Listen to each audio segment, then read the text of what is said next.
was loud. Hold on. We gotta turn them sounds down, bro.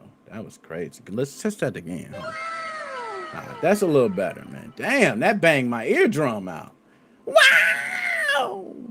I mean, I don't need to hear that too early, man. What's going on? Shane, Melbourne, Australia. Dap me up, Harry Knuckles and all. I got my man Devin in the building. What's going on, my dog? Dap me up, Harry Knuckles and all. We got a lot tuning in. We got 17 so far tuning in live. So we want to go ahead and get this show on the damn road. First and foremost, we got to send a big shout out to all the podcast listeners out there. We're growing.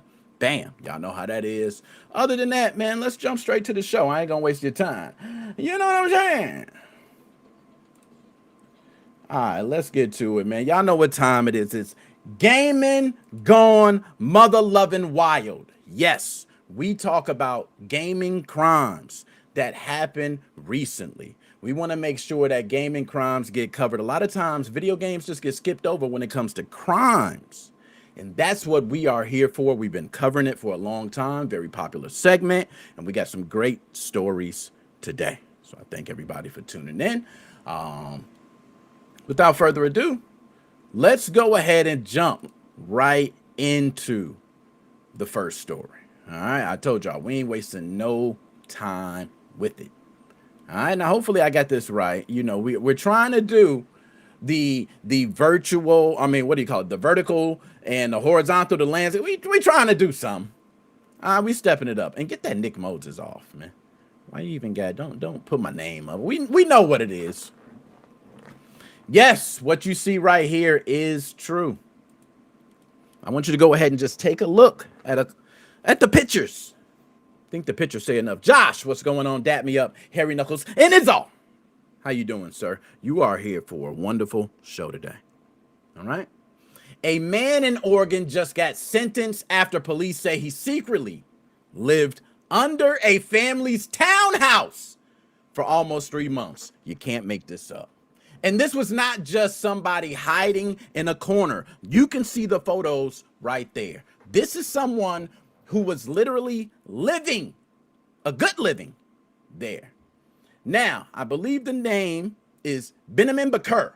Might be Benjamin, I'm not sure, all right, how to pronounce the name. But Mr. Baker is 41 years old and was convicted of first-degree burglary in Clackamas County. And I hope I got that right for y'all, okay? He was also sentenced to 3 years in prison. That's rough. Prosecutors say Mr. Baker had been living in the family's home in a crawl space. Yes, you see there. I want you guys to take a good look at the crawl space. Okay, a good look. Because that crawl space you see there, he was living there for quite a long time. According to investigators, Mr. Baker had basically built himself a hidden gaming bunker.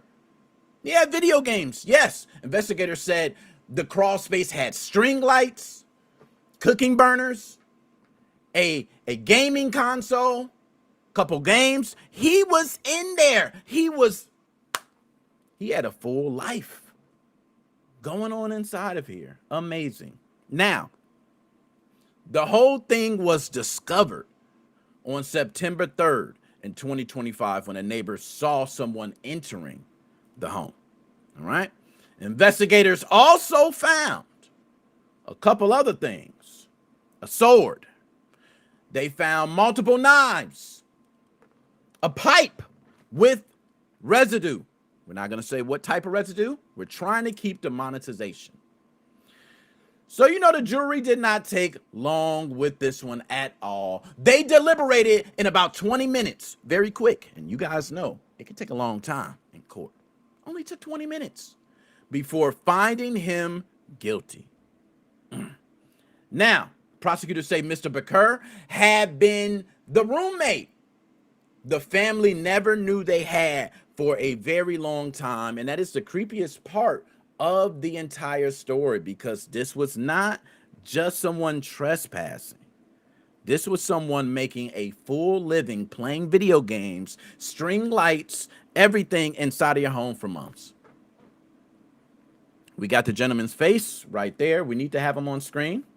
I think it's only right. This is disturbing how normal life could continue, right? The family was going to sleep, waking up, raising your daughter, living the dream. And in their home, someone was underneath them with TVs, Call of Duty, cooking burners, Doritos and Mountain Dew, weapons and pipes, and a full setup they never approved right in their home. And now, instead of a crawl space with string lights and gaming consoles, Mr. Bakur is going to have a very nice place to live. It's going to be great. Trust me, sir. It's going to be a very tight space that you're going to be able to not play video games in. No. But you'll have a toilet. Good plumbing. I ain't going to say good, but it's plumbing. You'll be there. You'll have a roommate to share it all with. Hopefully, your roommate has some tablet privileges. Maybe you can play a game of Candy Crush. Enjoy, sir. So, without further ado, that's that story. It's disgusting, okay? I want to ask everybody here right now, what would you do if you found in your crawl space of your home someone was living there? Would you go directly in and kick their ass out? What would you do? Would you just call the police? Say, hey, police, come escort this gentleman out of this damn crawl space. He shouldn't be living here. Does he have some sort of rights because he's been living in that crawl space for a certain amount of time? We always hear squatters' rights. I don't know. This is sick, disgusting. Yeah. So, I wish everyone be safe. Keep cameras on your home and make sure that you check every crevice of your home, the crawl spaces, the attic, the places that you typically don't go, because you want to catch them right in their tracks. Dante, beat the air out of that nigga. I ain't gonna lie. It's my boy Don Mega. For those who don't know, we go back like Ajax, Flapjacks, and Cracker Jacks with the prize in it. It's my boy. I'm not gonna lie. I'm with him. I'm kind of with him. We got to put hands on him, man. I don't even know if I got time to call. You know what I mean? I don't even know if I got time to pick up the phone. We just, 38 in the vertebrae. Right to the vertebrae. Bow. Woo. Boy gonna feel like a boiling hot water hit his back. Ah! I'm not giving no chance. You're not doing that, okay? Beat him till he can't move. I ain't gonna... You might catch a charge with that, Don. We got him on watch. After you start beating them for so long, they might have to say, you know what I'm saying? Man, did you let the man get up? Did you square up with him? God damn, man, we got to charge both of y'all. Nonetheless, I feel you, though. He got to get a couple extra. I'd immediately snap on him. I agree.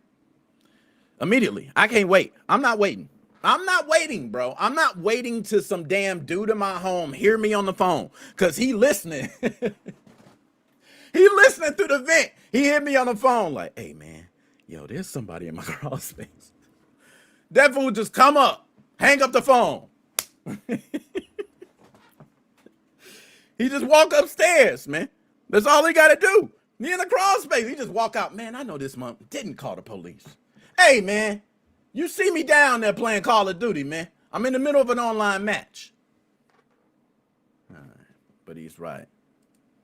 Devin, that's crazy. Out he goes, but prison is too much. Yo, I'm not gonna lie. He get a living setup where there's free food. It's probably bigger than the crawl. No, I ain't gonna lie. That crawl space, he had string lace. He had a nice little room in that crawl space. The jail cell ain't gonna be like that. 2, everybody know, man, if you getting any commissary and you ain't holding down your commissary, they punking you for your commissary. So don't even order nothing. Don't order nothing. Don't order nothing on the commissary list, man. Trust me, I've been there. I know how it go. We see you, hey, man, let's do a trade. You're not getting the other side of the deal. Or we just gonna say, what are you gonna do? Like, it really comes to that. And then you tell. So, without further ado, Let's go ahead. Hey, depend what state. You ain't lying. Prison too harsh. He living in the house. Now let's talk about that. Hold on. He like a ratatouille. Yo, I ain't gonna lie, man. Let's start. Is that too harsh of a punishment? Prison for 3 years. He was living in the home. Now let's take some things into account. The man was using your electricity. I don't know if he's also breaking and entering into your home. Let's keep it real. He didn't bother you though. From my understanding, they didn't even know he was there. So my man stays out of everybody's way. He's just trying to play a game. Okay? He's been living there for a while. But the fact he got video, I don't care, bro. If you got money to buy video games, then what the hell? How are you getting these video games? My man hitting up GameStop, bro. Everybody hitting up GameStop shit. It's just what everybody doing, apparently. All right, let's go ahead and move on. He deserves more. Hey, that man, he homeless, man. They gonna beat him down in jail, man. You know how I go in jail. Jail is not a place for everybody. I can tell you that. It's a real place, bro. If you have not been, and I'm not one to even try to like brag on anything with that. Don't, bro. You're not built for it. Don't go. Don't go. You gotta hold your own. You gotta be ready. All right, let's go ahead and move on to the next story, man. Cause that's wow. Wow. Like, all right, man. Let's move on to the next one. Okay, this one right here, y'all, is funny. I got a couple homies that can relate to this. I used to be in the business of repairing consoles, but this is something new. My man face had to get put up big on screen for these PlayStation 5s that he ain't repairing. Y'all, I hustled. I've been around the block, but I can tell you, I've been in the repair business for video games. Right, which means somebody's system broke and you got to repair it. It ain't much. You get a couple dollars, fix their system, bam, here you go. Bam, they playing again. You make your ducats. In the hood, that's a nice come up.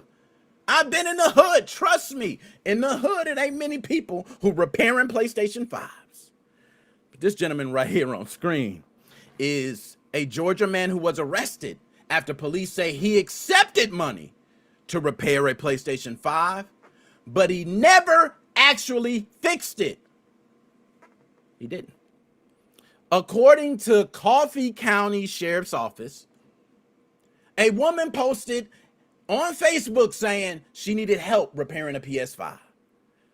And that's when she allegedly got in contact with Mr. Shane Lawson Tanner Jr. Oh, man. Shane Lawson, you something else. A 28-year-old man from Douglas, Georgia, who told her, ma'am, I can fix your system.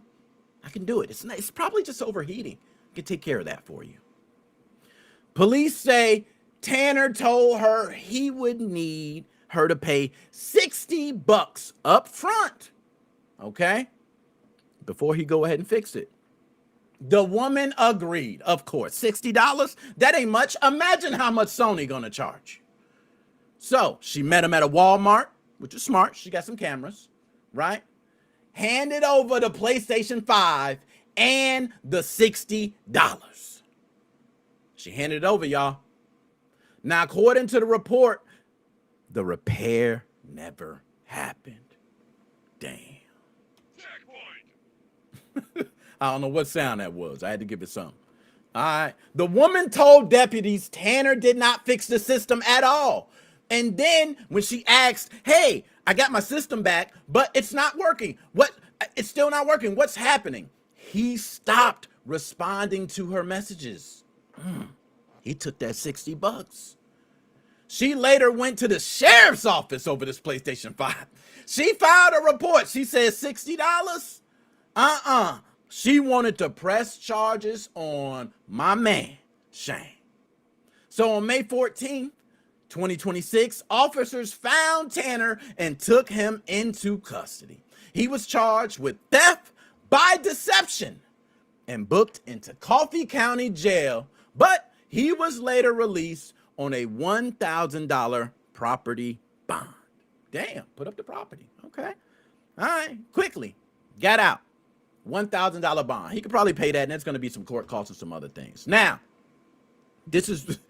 I just found it funny because this is one of those stories where the amount of money almost makes it ridiculous, right? Like, you went through this much for $60. Somebody like me, I'm not gonna lie, I'm just gonna I'm gonna catch you, and that's it.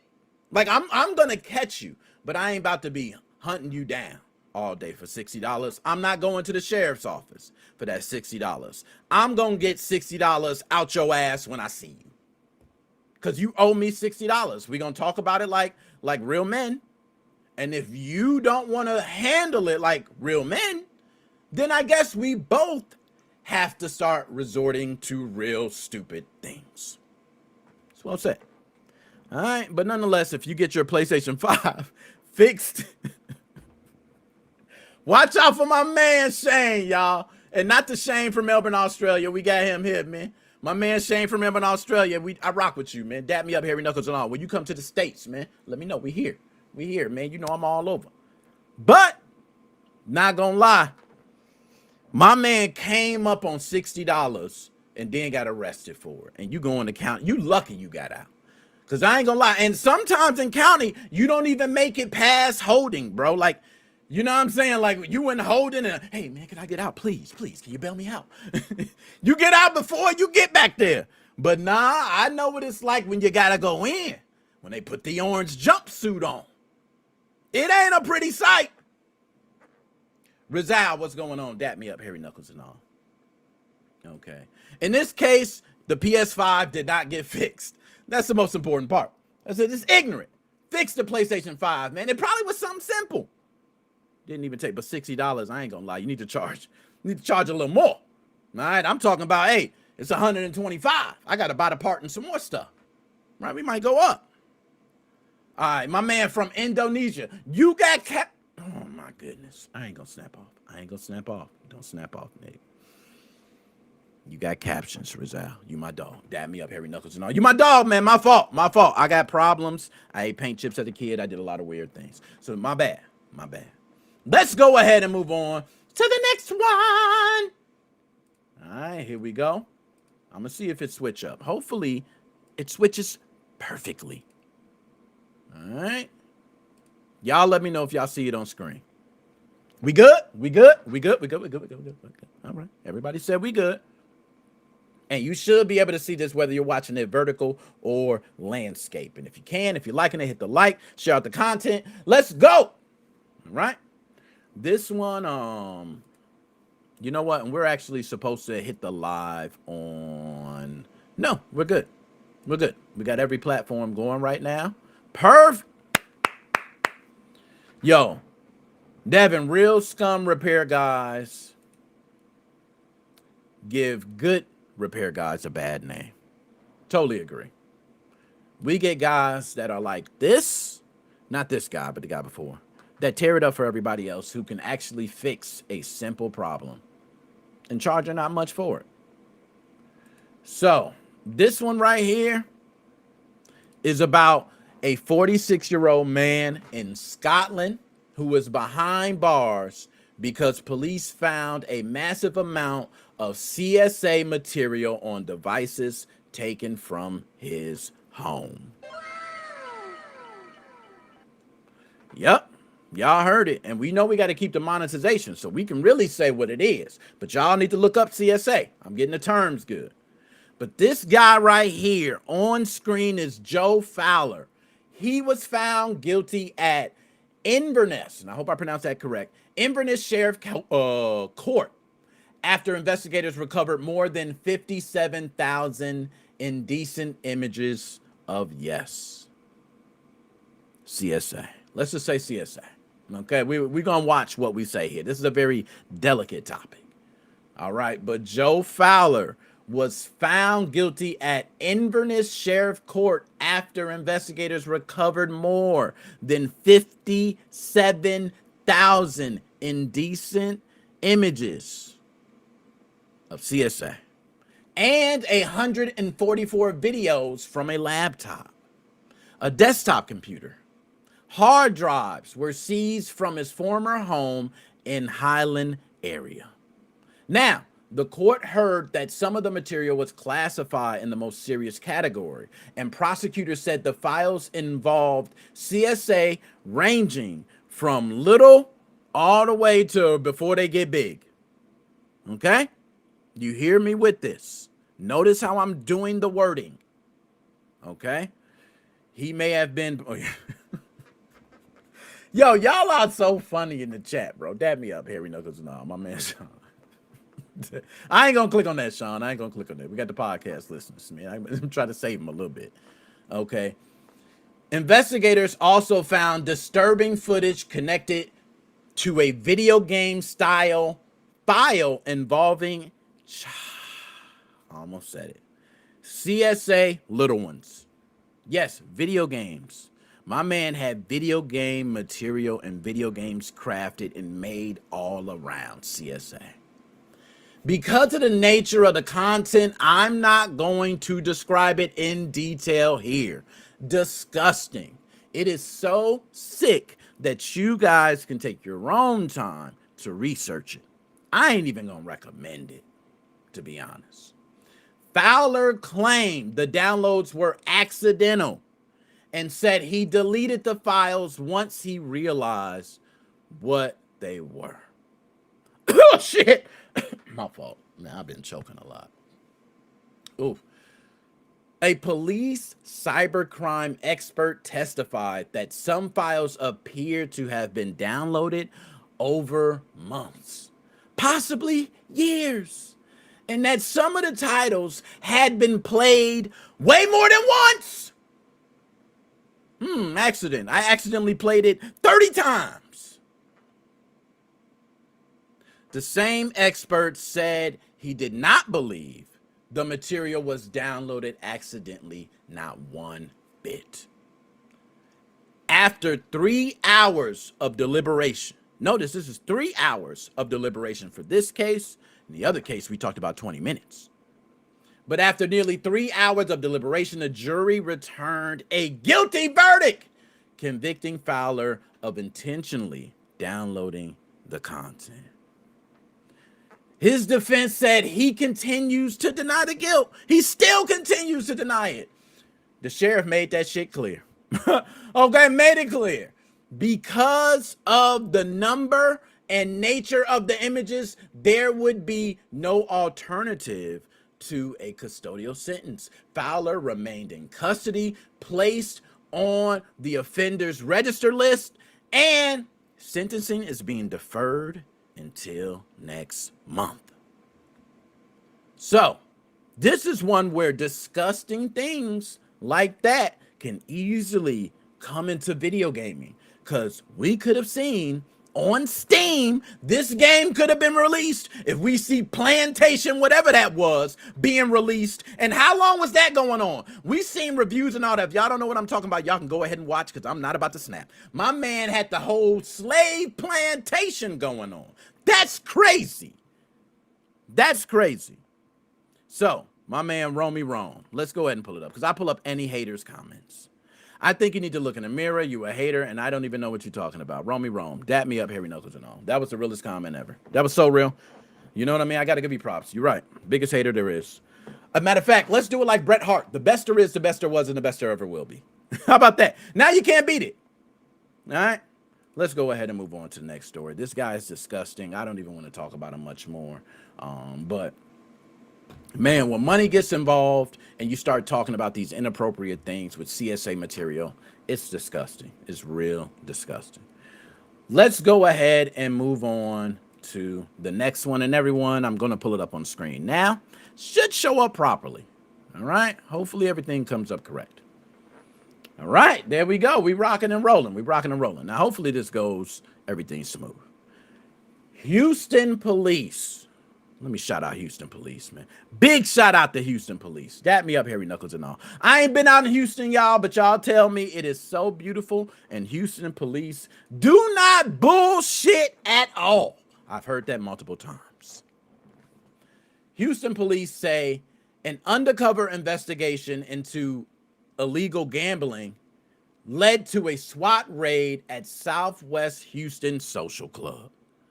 And a lot of different tables, right? Cards. Like, isn't this what you do at a social club? Am I wrong? I don't want to go, but let's go through the story first. there was a raid at a Southwest Houston social club where officers seized more than $350,000 in cash, a lot of money. Now, the raid happened Wednesday night at Lucky J Social Club on Richmond Avenue. According to Houston police, nearby residents had complained for months about suspected illegal activity and gambling and other activities inside the business. They were complaining it's been going down for quite some time, and they felt like police weren't doing anything. Well, investigators with HPD's Vice Division sent the undercovers, sent them into the club multiple times. Matter of fact, they went undercover and confirmed that illegal gambling was taking place inside. The club allegedly kept its doors locked and had armed security guards. They really were locking this place down. But you can't do nothing when SWAT come in, man. SWAT, this is what they do. They give them all the rights in the world to do everything, and they got all the artillery. That's what they do. So police used the SWAT team to serve the search and arrest warrant. Yep. And what do you think happened? Officers went in, and authorities said roughly 80 to 90 people were inside the joint.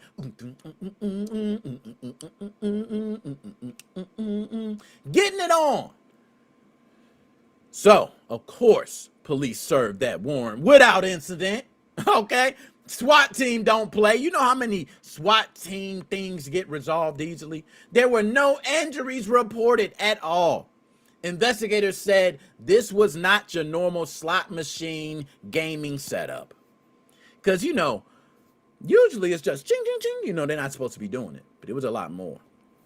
Police described this setup. They not only did the slot machines, they were doing the gaming tables, the card games, the chips. They said this appeared to be the good old, what's the password? Walt sent me type of joint.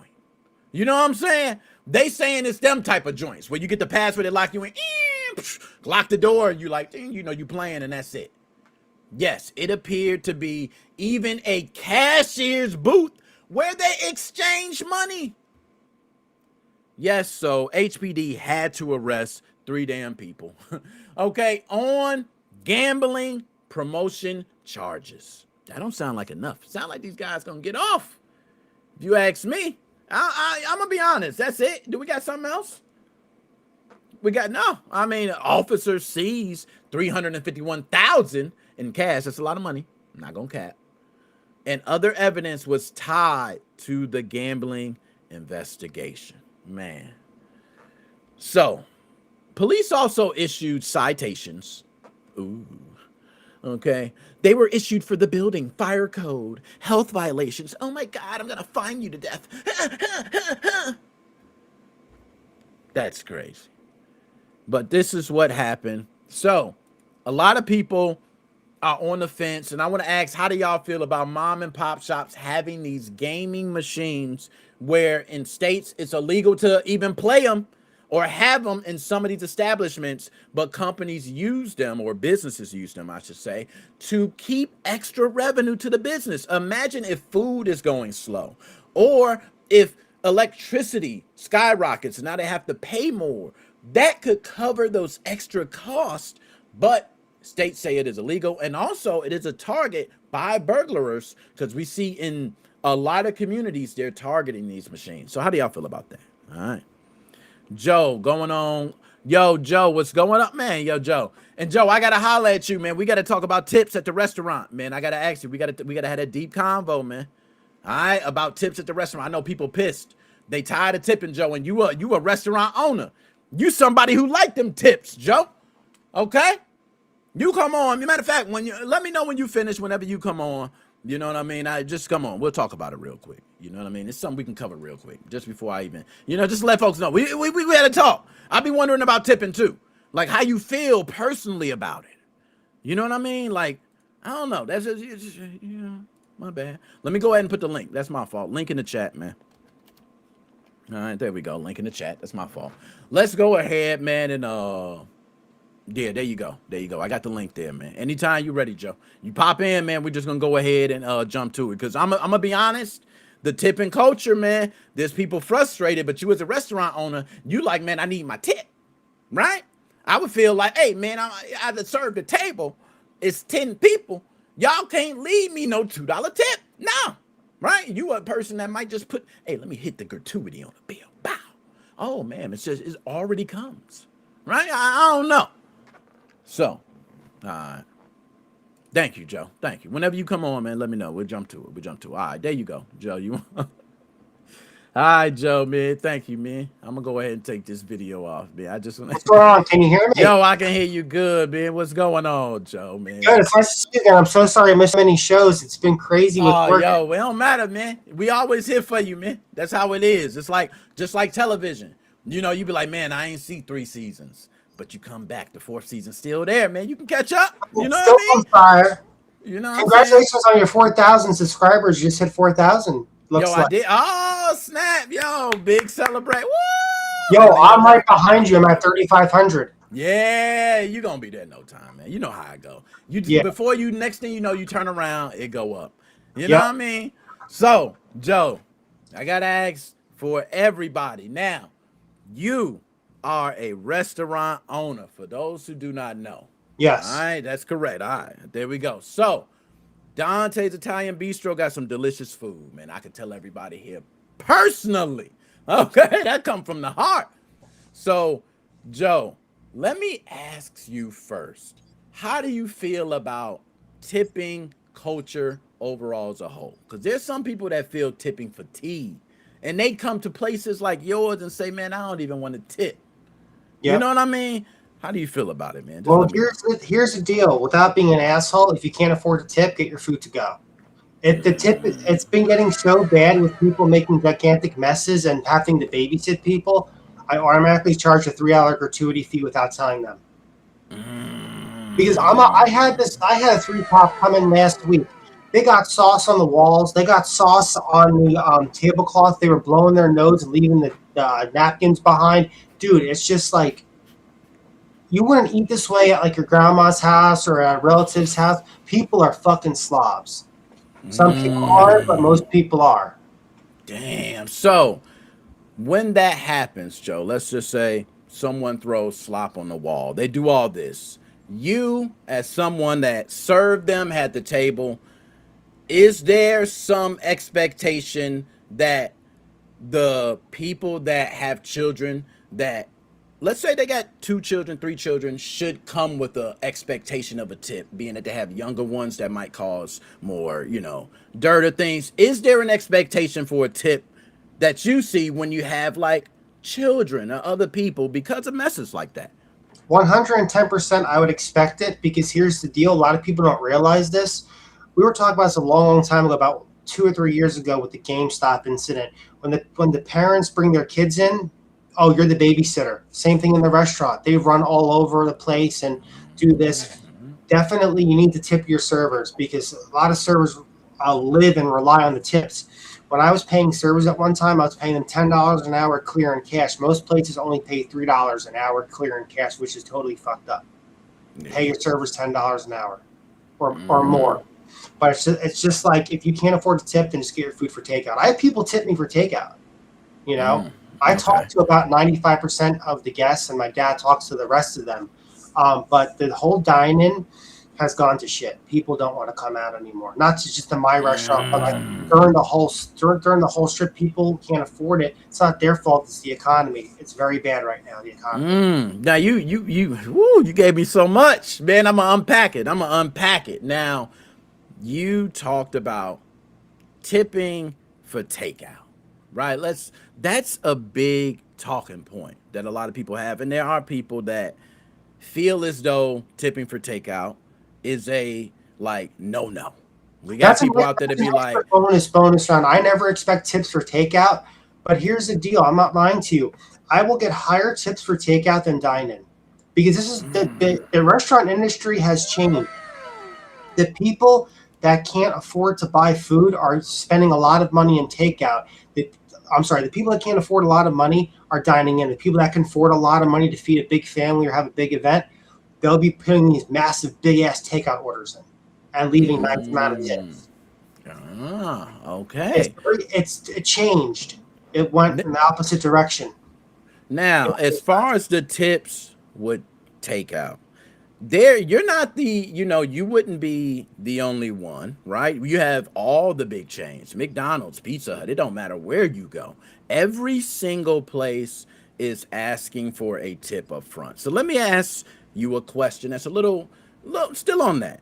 Let's say someone picks up something from Dante's, but then you have someone pick up something from Crave Cookie. Do you think both tips are equal? That someone who is going out should expect to tip on both, or they should not expect a tip? How do you feel? Because one would be more of a restaurant style, Yeah, and one would be kind of a cookie place. How do you feel with that? well, I'm not familiar with that place. I'm guessing it's kind of like Cookies by Insomniac, kind of like that. Yeah. Okay. Most of that stuff, without going into a whole long tangent, most of that stuff is frozen bake-off stuff. It's not made fresh in house. I believe any kind of one-to-one interaction, you should tip somebody, a hairdresser, you getting your car repaired, definitely for food. Any kind of like fast food thing, I'm kind of on the fence about that. I don't really think you should have to, because even though the person's working hard and everything's store-bought and made with a bunch of chemicals and additives. For instance, I don't have a screen with tips. It says right here on the receipt. I pretend my hand's a receipt. It says total. It says tip with a smiley face and signature. I don't give the people the option 5, 10, 15, 20, 30, 40. Write in whatever you had. I had the first encounter yesterday. Somebody asked, I said, can you please sign the receipt? It's like, okay, sure. He signs the receipt. He writes down a $5 for a tip. He actually asked me, is this high enough or do I need to tip you more? I said, no, you tip however much you feel is necessary. I'm not that kind of person. I'm just grateful to get a tip. Thank you. Now, I'm glad we covered the takeout part, man. I think you did that very well, because I agree. I feel as though very similar to you. And then I feel differently with mom and pop restaurants versus a fast food giant, right? Yeah. Or even a major restaurant chain. Yeah. So I feel differently if I go to a Dante's versus if I go to a Texas Roadhouse, right? Yeah. Well, both pickups, both feel, have orders. But let me ask you, Joe, on that, because Yeah. if you go to a Texas Roadhouse, you have cooks. Yes. Right? You have someone who has to bring the food, box the food. You have a lot of different interactions. Do you feel the same with a place like that? Well, yes. If you go to any kind of sit-down restaurant where you have an actual book menu, a menu, definitely give them a tip. But I didn't know that. I haven't been to fast food in a long time, just because I don't have the time. I didn't know that McDonald's and Burger King now has a tip screen. That's totally new to me. Never knew that. That's how long I've been out of the game for. With that, I don't think so.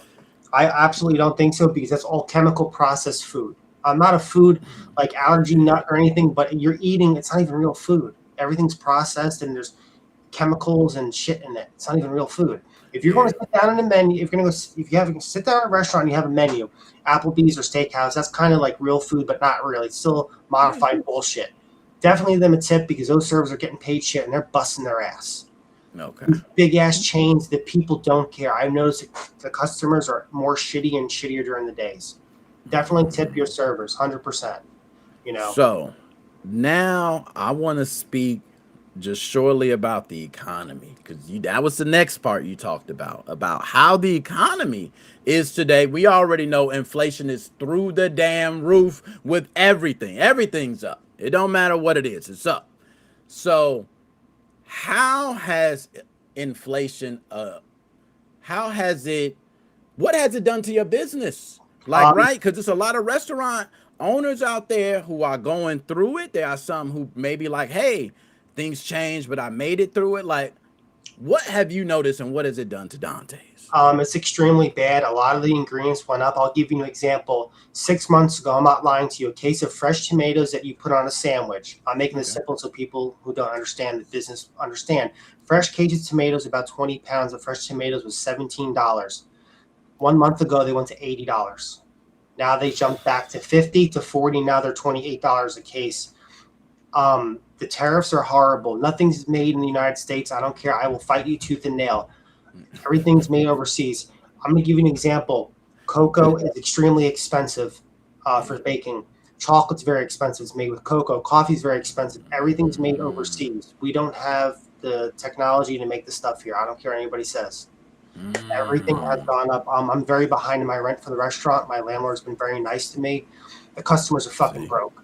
They're broke. Yeah. I'm running specials, all-inclusive specials for $13. These fucking people can't afford to buy them. That's how bad it is. I'm having people buy premium stuff, and the people that can't afford the specials aren't even coming in anymore. And everything's made homemade and everything. If I had the money and if I didn't have my 2 antique cars and the restaurant, I would move overseas. I don't want to be here anymore. I'm totally sick and done with the United States. Yeah. I would miss my friends. You ain't the only one that said that. See, I've heard others say that. It's so bad. I'm 37. I'm 37 years old. As of right now, if I wanted to start a family and to buy a house, I can't do that. Even though I don't want to do that. Yeah, it's crazy. I feel bad. I have friends my age that have 4 kids. And I'm like, God forbid something happens to you or your wife, you lose your job, things are going up. I'm going to give you an example, Nick. I had a 6-top come in a couple days ago. They looked at the menu and walked out. I've lowered my price 3 times within 1 year. Usually restaurants are doing an increase of 4 times with 1 year. Yeah. The economy is total trash. It's total trash. And I will agree with you with the economy. It is bad. Every time I turn around, something's going up. People are getting laid off. You know, like you mentioned, tomatoes or it's something new, right? That just skyrockets. Eggs, 1 second, it's this. And, you know, I'll give you another example. I mean to interrupt you. I used to be able to buy, it went down in price. Produce has gone down, which I'm very thankful for. 4 weeks ago, a 5-pound bag of fresh peppers was $19. They used to be $5. It doesn't sound like a lot, but you add everything I cook with is all made with real ingredients, fresh fruit and fresh vegetables. All my shit's gone up. It was so bad. I took seafood off the menu. A case of shrimp used to be $50. It's now $100. I took it off the menu, and people look at me, oh, how come you don't serve shrimp anymore? I said because of the tariffs, but they're made in the United States. I'm like, no, they're not. Nothing. I tell my customers, nothing's made here. They don't, Nick, these people don't understand. I'm not calling them stupid. They just don't know. Nothing's made here. When it says made in USA, let's say you buy a toy. It's made in USA. No, it's not. Those dye molds, those hypodermic molds, and the boxes are made overseas, so you're paying a tariff tax on it. Nothing's made here. Exactly. Nah, you dropping gems right now, Joe. I ain't gonna lie to you, man. That's why I had to bring you on. I wanted to talk about it because I know there is no one better to talk to about like tipping culture, the restaurant, you know, and a lot of people see it from the consumer side. I'm gonna be honest. So let's just paint the consumer picture of someone who does not care about the other side. They go to a restaurant and they go, man, McDonald's went up on the double cheeseburger. Burger King went up. Now too, you're paying more. It's called shrinkflation. You're paying more and you're getting less. I have to do the opposite. I have to give them more and charge less, and they're not buying. And that goes to show you something. My friend, his name is Joe. He's younger than me. He lost his business. He did Asian bubble tea. He didn't even make it 1 year. Yeah, he said, Beatrix, they had Forrest Gump in mind and thought the shrimp came out the Mississippi. Oh, we got every type. We got this time. We got this type of shrimp. We got one of those shrimp. We got when I was thinking about tipping, you know, and how consumers think, they go, yo, prices of all these different foods go up. Now I can get the same deals, but I have to go through an app. You're forcing me through an app, right? So it's like an extra step. Do that? Do you know why they do that? It's automated, so they have to pay the people less money. Because instead of hiring, let's say, a front-end person, in case you don't know, is somebody who answers the phone like a receptionist, like at a dentist, but in a food place. Hello, how may I help you? They don't have to, they're paying people less. AI is eventually going to take over where we don't need anybody working in the front to answer phones. I can't afford that technology. Otherwise, I would have that and have my dad stay at home. My dad comes to the restaurant, answers the phone, and does that kind of bullshit with the interaction with the customers. If I had an AI tool that I could afford to rent out, I would. Yeah. Dude, And we already know that's expensive. I'm not lying to you. 95% of my business is takeout. The other 5% is dine-in, which is fine with me because I can't even afford to have a server. I have an emergency server that I use on call, and she understands what's going on with the restaurant. She's been with me since day one. She understands. Dang. But it's kind of like, it's crazy. I'll give you another example with the tipping culture. I bought a flash cart for the Intellivision. I went to go check out through the guy. He's a modder, and it's like, oh, there's a tip from this amount to this amount. I gave him a tip because he makes the stuff. He makes the stuff. It's not something from China. He gets the Pico boards and soldering, and he makes 3D prints the shells and everything. I'll show you real quick. Give me 1 second. Yeah, go ahead. So I see what you mean on that. You know, you tip people that you feel like are the money's going to a get cause. The money ain't just going to some random spot. Okay. Yeah, it's from the television. The television was made like I think 1978. It's old school. Yeah. Super old school. I ain't gonna lie, and television was rocking though, man. You know what I'm saying? Television with the little turn dial it had on the remote and all that. Oh man, that's so dude. I've been buying up vintage video game stuff like crazy. I love the video game stuff. Oh yeah, you know that's where it's at. Retro games is where it's at right now. That's like where everything headed. It's just retro. Everybody bringing back all the retro games, retro systems, old games. That seems to be where it's at. I don't know. You know what I mean? You need to get yourself a PS5, by the way. The jailbreaking scenes are on fire. Oh, I already know. It's off the chain. And the problem with me is I ain't got time, man. I ain't even got time for look, the Switch. Yeah. I ain't played no new games. Xbox, no new games. I'm trying to think what's the newest game. I'm still playing Outer Worlds 2. Still playing that. The games that I finished up was Resident Evil, Pragmata. Didn't play that. Didn't play that. What was the other game called? I'm working on Mafia: The Old Country. I'm almost done with that. And there was another game that I finished recently that I forget what it was called. Oh, Indiana Jones and the Great Circle. I love that game. I love Indiana Jones movies. That was a great game. Oh my god. Yeah. And I ain't playing right now. It's 007 First Light. People keep asking me, Joe, when's it coming out for the PS5? Dude, we got it cracked. You got to use that hypervisor. It's all about the hypervisor cracks. Yo, Devin, I might have to holler at you, man. I had one. I sold it, bro. I sold it. I had one right here. I was like, hey, the money was good. You know what I mean? You said 3.0. Why are you doing this to me, man? Why are you doing this to me? Stop. I'm not supposed to be doing this, man. It's a dark. I've got, when you stray away from the dark side, man. Yeah. And then somebody I'm all about pull the you dark back side. in. They open the door, you hear the music. No, I'm not going back in there. I see all the video game systems. People got the tournaments going, and nah, I'm not going back in there, man. I might. I'm out at you. Man. Nick, have you heard about the de novo situation? It's like they're pretty much out of the water now. Yeah. All the crackers. Whisper 38. Yep, they're wrapped. They're just done. Yeah, I heard about that. It's just every game. Like as soon as they found out, it was like every single de novo game there is done. Open, wide open. Good. Yo, Devin, you laughing. I'm all at you for real, man. We're gonna talk. I ain't want to do a PlayStation 5, man. I might because I can. I really can. It ain't that bad. I forgot to ask you, Nick, those videos that you're posting with you and your daughter, I forget her name. I'm sorry. What show was that at? Oh, that was at looked like a convention. Indie PopCon. That was at Indianapolis. Oh wow, that's pretty cool. It looked like you had beautiful weather there. It looked like a really nice event. Man, it was great. And we've been to a couple. I want to say what was the other one? Damn, I'm blanking out. It's too many. As soon as I'm thinking, because next week is Illinois Game Con. It's gonna be Illinois Game Con next week. That's right in your backyard. You don't gotta drive anywhere. Thank you. You know what I'm saying? I ain't gotta go nowhere, just hop, skip, and a jump. Illinois Game Con. But IRL content, man, that's where it's at. That's what everybody want. You know what I mean? We go live. We put the content out. I love those questionnaires that you did. I got a kick out of watching those videos. Those were awesome. Oh yeah, that's all we doing, man. A lot of questionnaires, a lot of trivia, posting long form videos on YouTube once he finished. We got a rollout plan. I ain't roll it out yet. Okay, because I got probably like 7 to 8 interviews waiting to drop. And I got some more I'm gonna get. When we go to Illinois Game Con, it's a band that's gonna be there. Some other people that I'm getting interviews from. But just to have everything scheduled on YouTube. Right Yeah. now, I think 7 o'clock. One of the live game streams posted. I got every 7 p.m. for I think at least the next 12 days. One of the game streams I've had posted a lot. So I just got so much content that I should have something posted every day. I hope. You know what I mean? Yeah.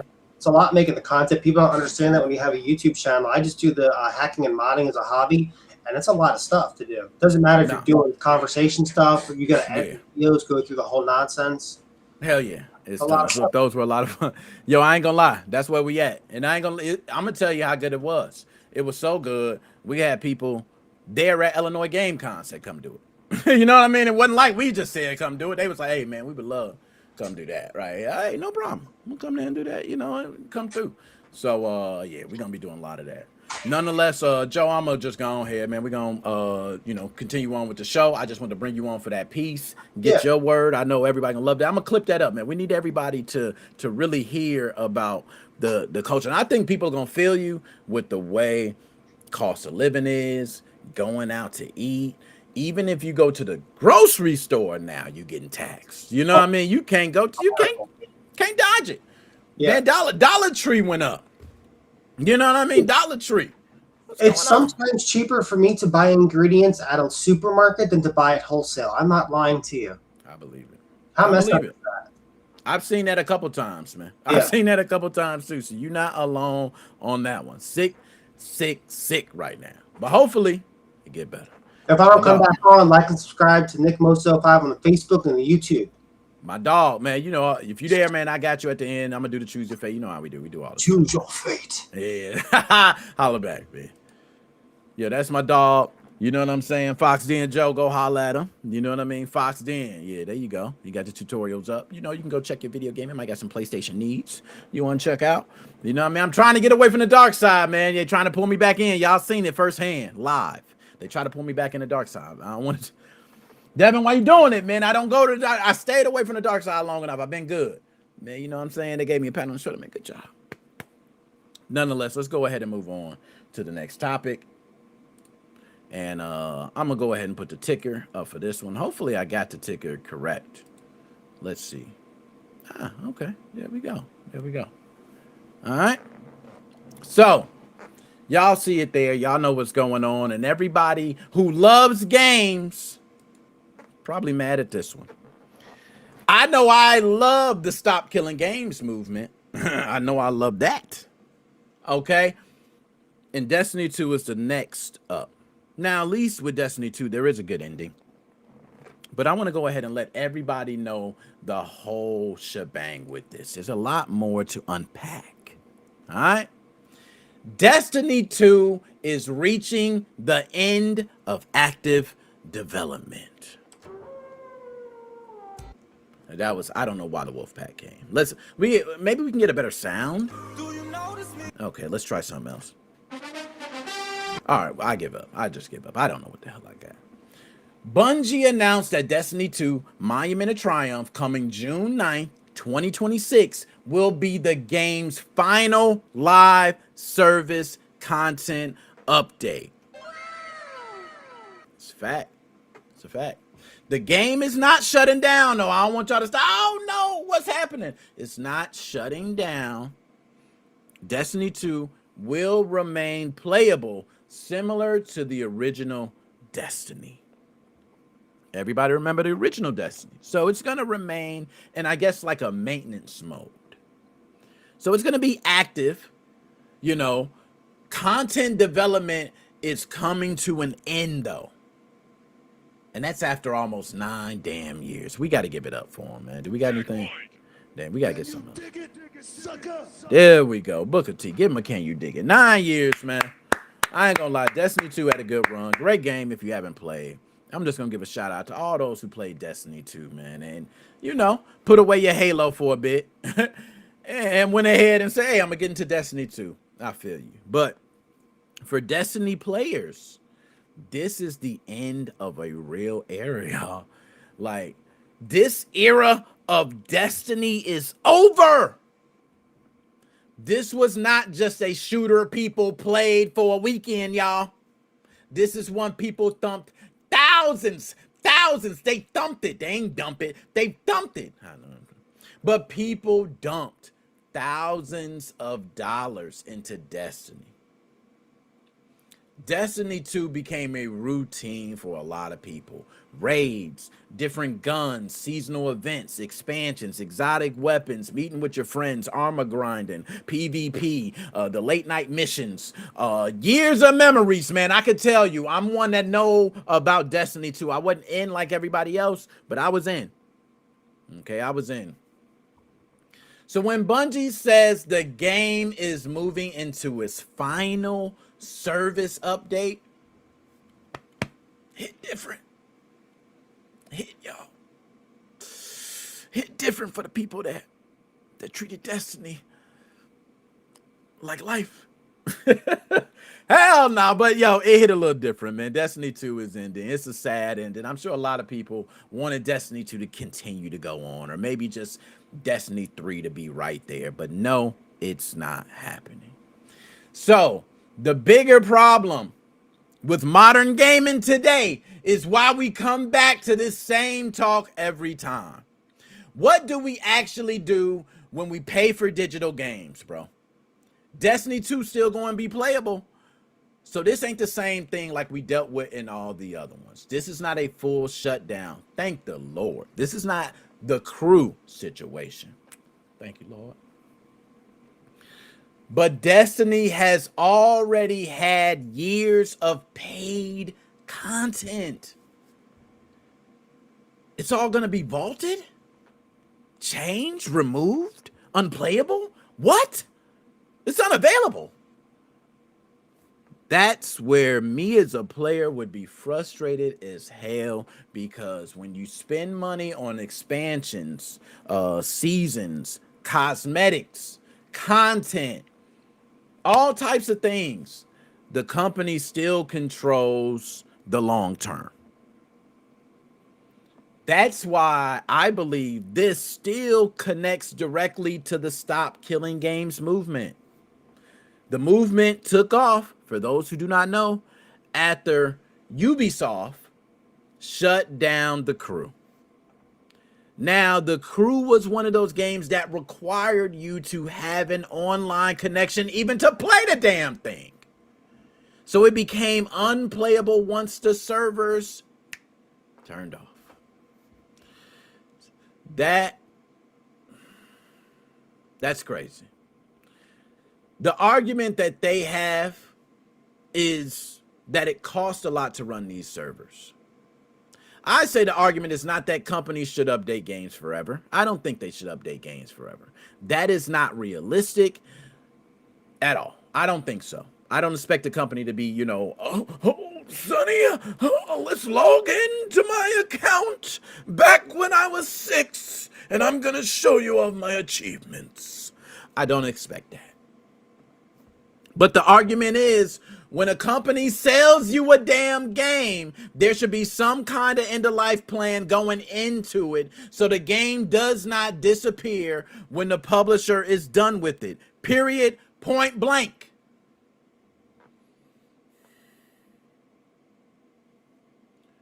This could mean offline mode. Maybe give us our own hosted files so we can host our own servers to keep the game alive. Hell, maybe we can build our own mods and add-ons to keep the game alive. This is why PC gamers shit on console gamers. Because well after a game's lifespan, it will continue in a PC world. But in a console world, it dies. And appreciate it. Camera quality too. Yo, I appreciate it, man. I try to keep, I enhance every year. You know what I mean? That's a little, camera quality stepped up. Every online multiplayer game must come with a single player campaign. I want to pull that up because I believe that is a good point. Every online multiplayer game must come with a single player campaign. So therefore, you cannot release a game that they could stick you to an online only mode or a co-op only mode, which means you might have to sign into a server. And a lot of reasons for this is because in Xbox Live Gold plans and PlayStation Plus plans, damn, that was a lot. That was a tongueful. They actually are charging you for that plans, and then you play with others. You can't play with others if you're not part of that plan. So a lot of people pay to play. Let's be honest. That's a shitty deal from the jump. We need to rewind the truck all the way back. That's the shitty deal. The fact that I gotta buy Xbox Live Gold to play with you online. That's the shitty deal. Then we got you know what? My bad. But they could provide some sort of offline support mode, whatever you want to call it, private server, right? Give me some private server support, a final patch that lets the game keep functioning without depending completely on the internet or the company. That's where the industry needs to go. Period, point blank. They need, if you're going to take away physical ownership, you need to give us some sort of digital ownership. Real digital ownership, not a license, but it should be a license to files that we can actually hold physically, which means I can then put these files on a USB drive and hold them physically. That's it. That's it. So if a game sold like a product, players should not feel like they got like rented access to the shit. Like that's what I feel like. It's rented access. And then the company all of a sudden changes its priorities and say, oh gosh, I don't want it no more. Oh, I'm going to stop running my server. It don't work like that, man. If it's just a license, say it. Say it with your chest. That's what I don't like about gaming companies. They lying to us. Just stop lying. Just say, yo, I'm giving you a license. You don't really own the game. And I'm going to be honest, the server may shut down at any point. Do you agree? Don't put that shit at the beginning in the terms where the terms are 17 pages. You need to put just that. Hey, just so you know, this is a license for this software. The server could go down at any point. Do you still want to play? Hit that shit. And if you say no, do you want a refund? Right after, give a refund. That is it. That is how we feel like we getting our just due. We should not feel like we got rented access, man. That's not right. Okay. If the content can disappear later, make that clear before I spend my ducats.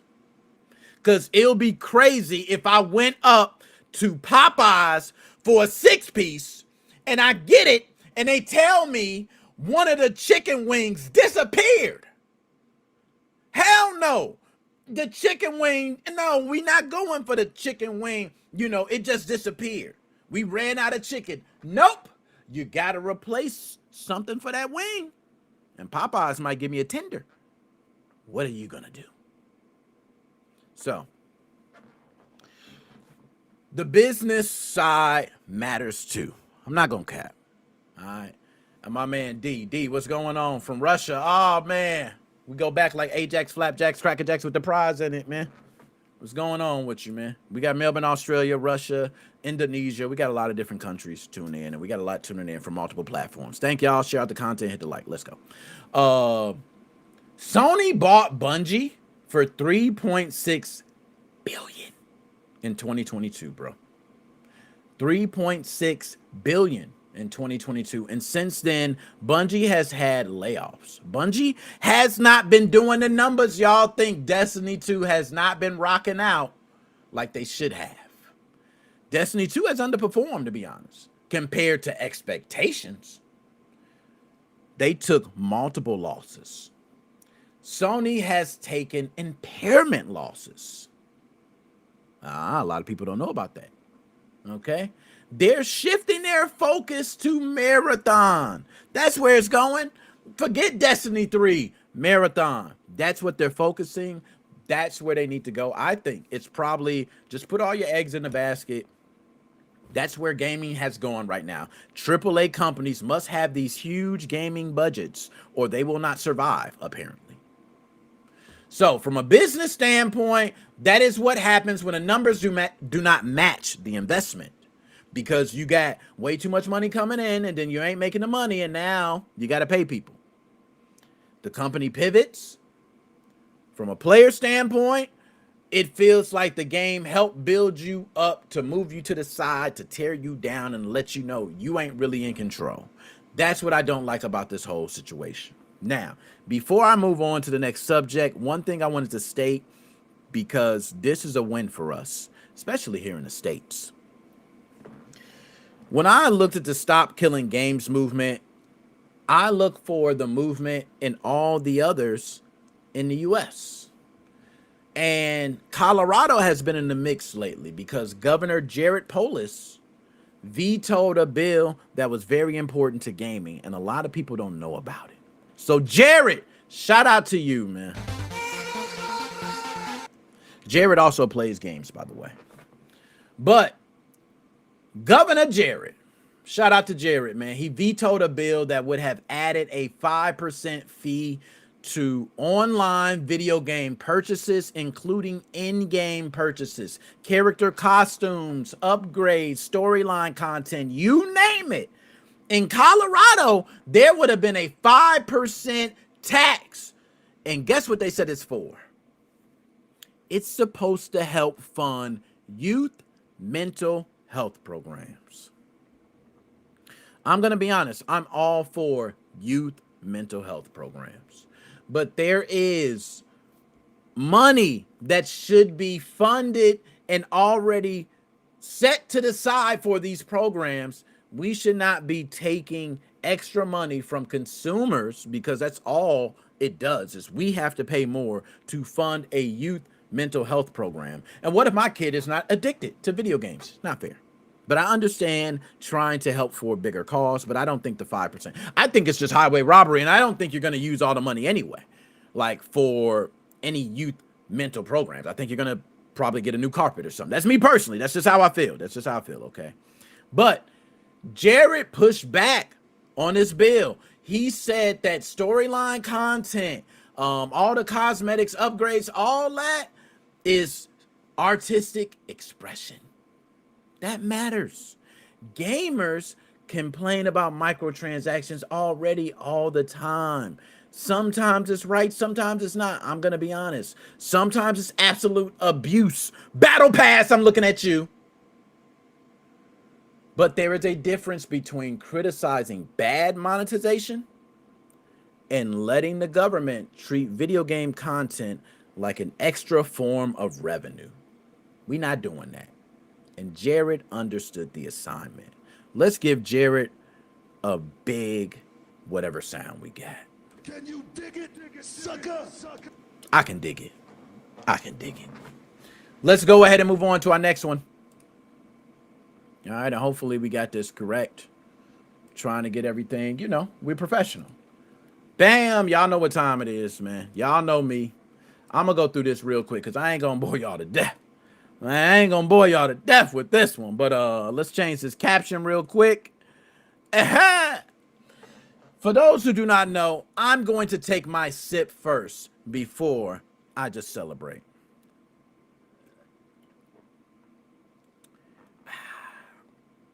Starbucks cup. Feeling real bougie today. Y'all, we have felt the pain from Call of Duty.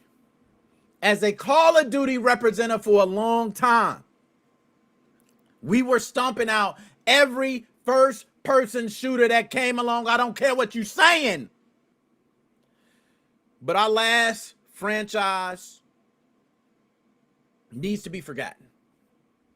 I don't want anyone to remember the last Call of Duty. If I had the Men in Black thing that I could flash at the camera right now, I would do it to every single one of you. You don't need to remember the last Call of Duty. We want to forget the name. We want to forget everything. We don't care if it's Treyarch or we don't know. Don't ever look at that. Don't ever look at that. You look at Call of Duty Modern Warfare 4. Talk to me nice. Nate Mo in the building. What's going on? Nate Mo already know what's up. We ain't got to talk, Nate Mo. We Call of Duty. We been there. Hey, many nights, man. Nate Mo been on there. We been, tag team back again. Rex in the face of let's begin. Body on, body beat. Man, we come on. But Call of Duty Modern Warfare has officially been revealed, and this one already looks like it's going to be the best there is, the best there was, the best there ever will be. It's going to be the most talked about Call of Duty release in years. It is going to be the Call of Duty of Call of Duties. And the game is set to launch on October 23rd, 2026 on PS5, Xbox, and that's a Series X and S, okay, PC, and Nintendo Switch 2. But there's some sad news. It is also the first Call of Duty to completely leave out PlayStation 4 and Xbox One behind. Round 2. Fight. That's true. It's going to be the first one. Now, it's all good. I don't care because I got a Series X. I'm going to be playing. You know what I'm saying? But for all those with your poverty boxes, I feel for you. I got poverty boxes as well. Okay? And yes, they are poverty boxes. All right? Which means we need to upgrade. We need to respect our poverty box because we can get a lot out of it. Okay? But it's honest. It's a poverty box. You need to do better. Right? It's Call of Duty Modern Warfare 4. You do not need to download this with a poverty box. You need to step up before October 23rd. You got a lot of time to upgrade. But it's the first one to leave those systems behind, which means Activision is cutting the last gen cord. They're trying to push the series forward, technically. I think.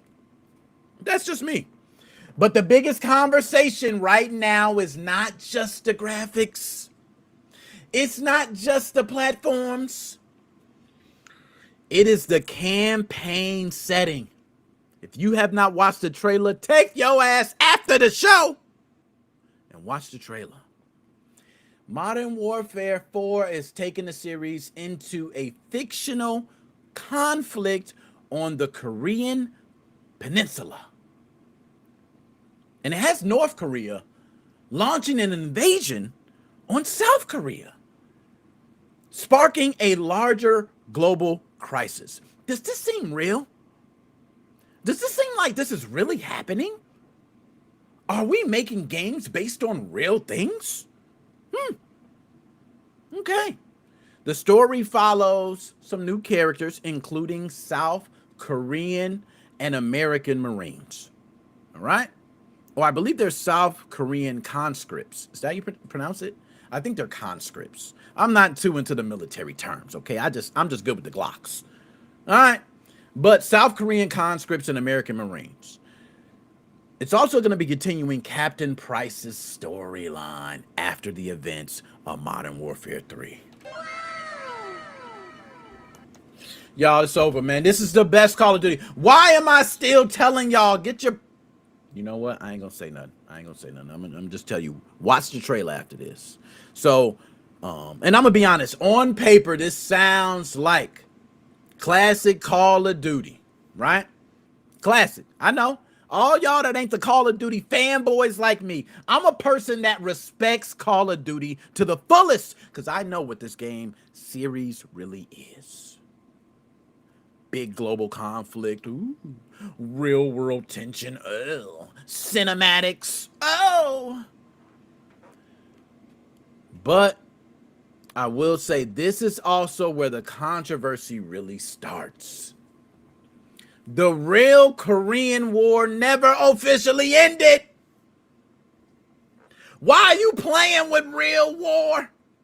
I gotta ask Call of Duty. Call of Duty, was last year that bad that you say we gonna have to resort to using real-ish? Sad to say, I I don't like playing with real conflict though. It ain't cool. Cause if somebody play this and get real feelings and it does some real ish, that ain't cool. But movies do it. Music. Can video games get one off? Can if any franchise can get it off, can Call of Duty get this one off and we not take it personally this time? Can Call of Duty get this one off and can we not take it personally this time? Please. So, as far as the Korean War, it never officially ended. It's been under, I don't know how to pronounce that. What is it? Like it's a I can think of the word. It's an armistice or something. I don't know what it is, but it's been under that for a long time, okay? Many families have been affected, and the history is textbook. Like, a lot of people know this who know history. I failed history. I am terrible at it. I don't care. I just saw the trailer. I felt it. It felt real.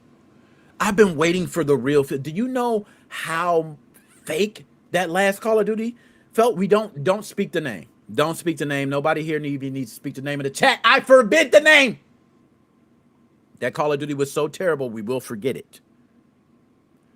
But I will say there are people who are still alive who were directly impacted by separated families because of this entire trauma. And now you're releasing a game about it. So some people, it may not be cool. How do I feel if they do, you know, the guy released that game, Plantation, what it was? How do I feel? I don't really care. Like, and the reason I don't care, it's not because I'm so far removed. It's just the fact that we should know trolling when we see it. We should know ignorance when we see it. And you should not engage with ignorance unless you're just going to engage with more ignorance and understand I'm trolling you. Don't get angry. All right? When a major entertainment franchise turns into a movie or a real situation, everybody start jumping up. Oh my goodness, there's no reason a blockbuster shooter should be telling these real bold stories around real things. Some people are going to see it as exploiting real world pain.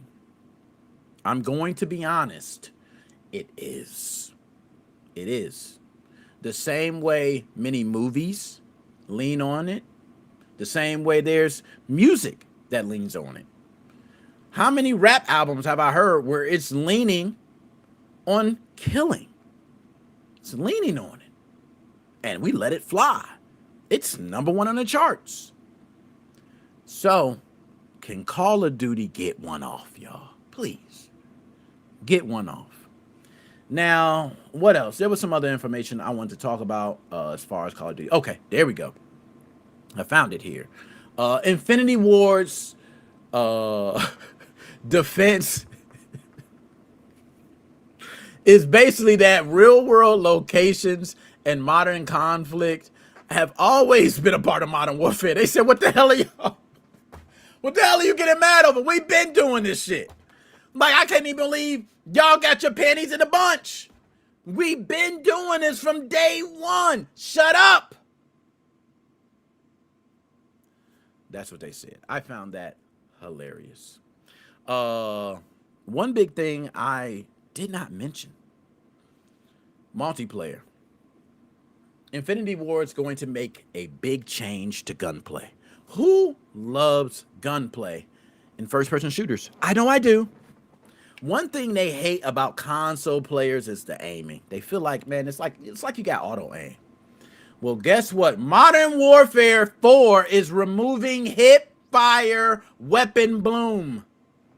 You don't know what that is? Let me explain it. In a lot of shooters, when you shoot from the hip, right? You shoot from the hip. Everybody know hipfire is so damn good in first-person shooters. If you don't know how to use it, please learn. Okay? But now, hipfire used to be where your bullets can randomly spread inside the crossfire area. That's how it used to be. So you have a crossfire. If you hipfired and you had the crosshairs on the person, Man, you spraying them up.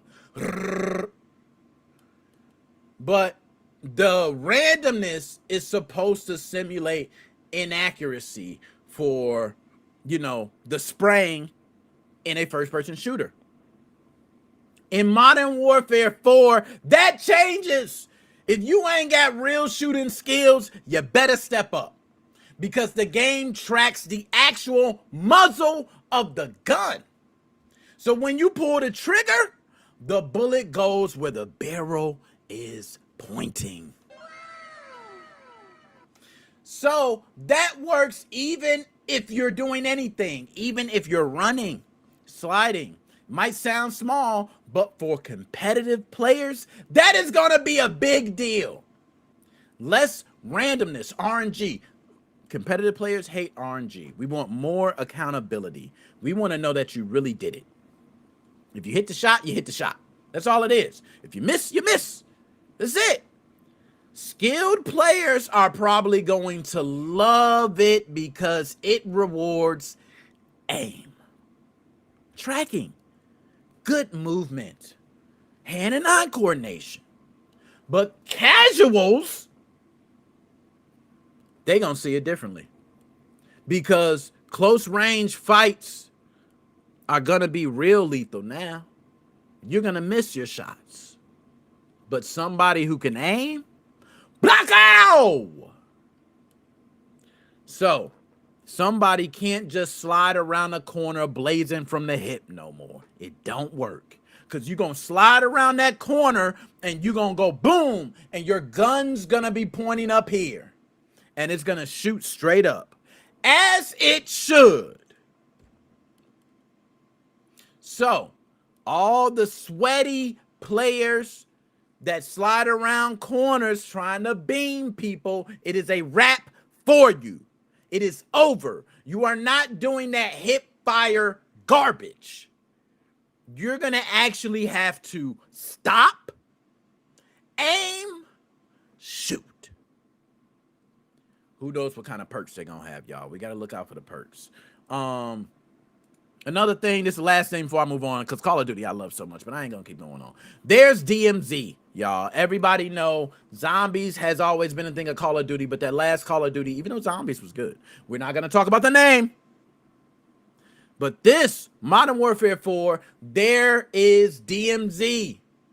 Because Modern Warfare 4 is bringing back it as its major alternative to Zombies. Right? So DMZ is, they feel, a better alternative to Zombies. And I think it's a big statement to where we have come today.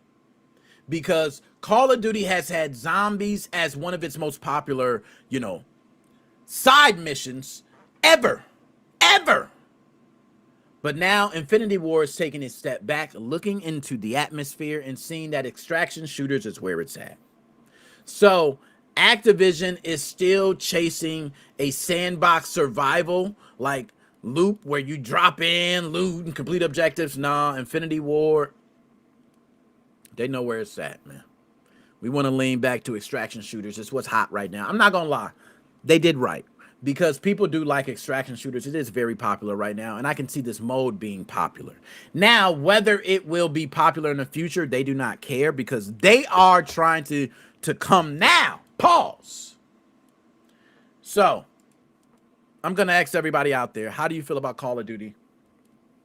Modern Warfare 4. Will this actually be the Call of Duty of Call of Duties? Will it be a good Call of Duty?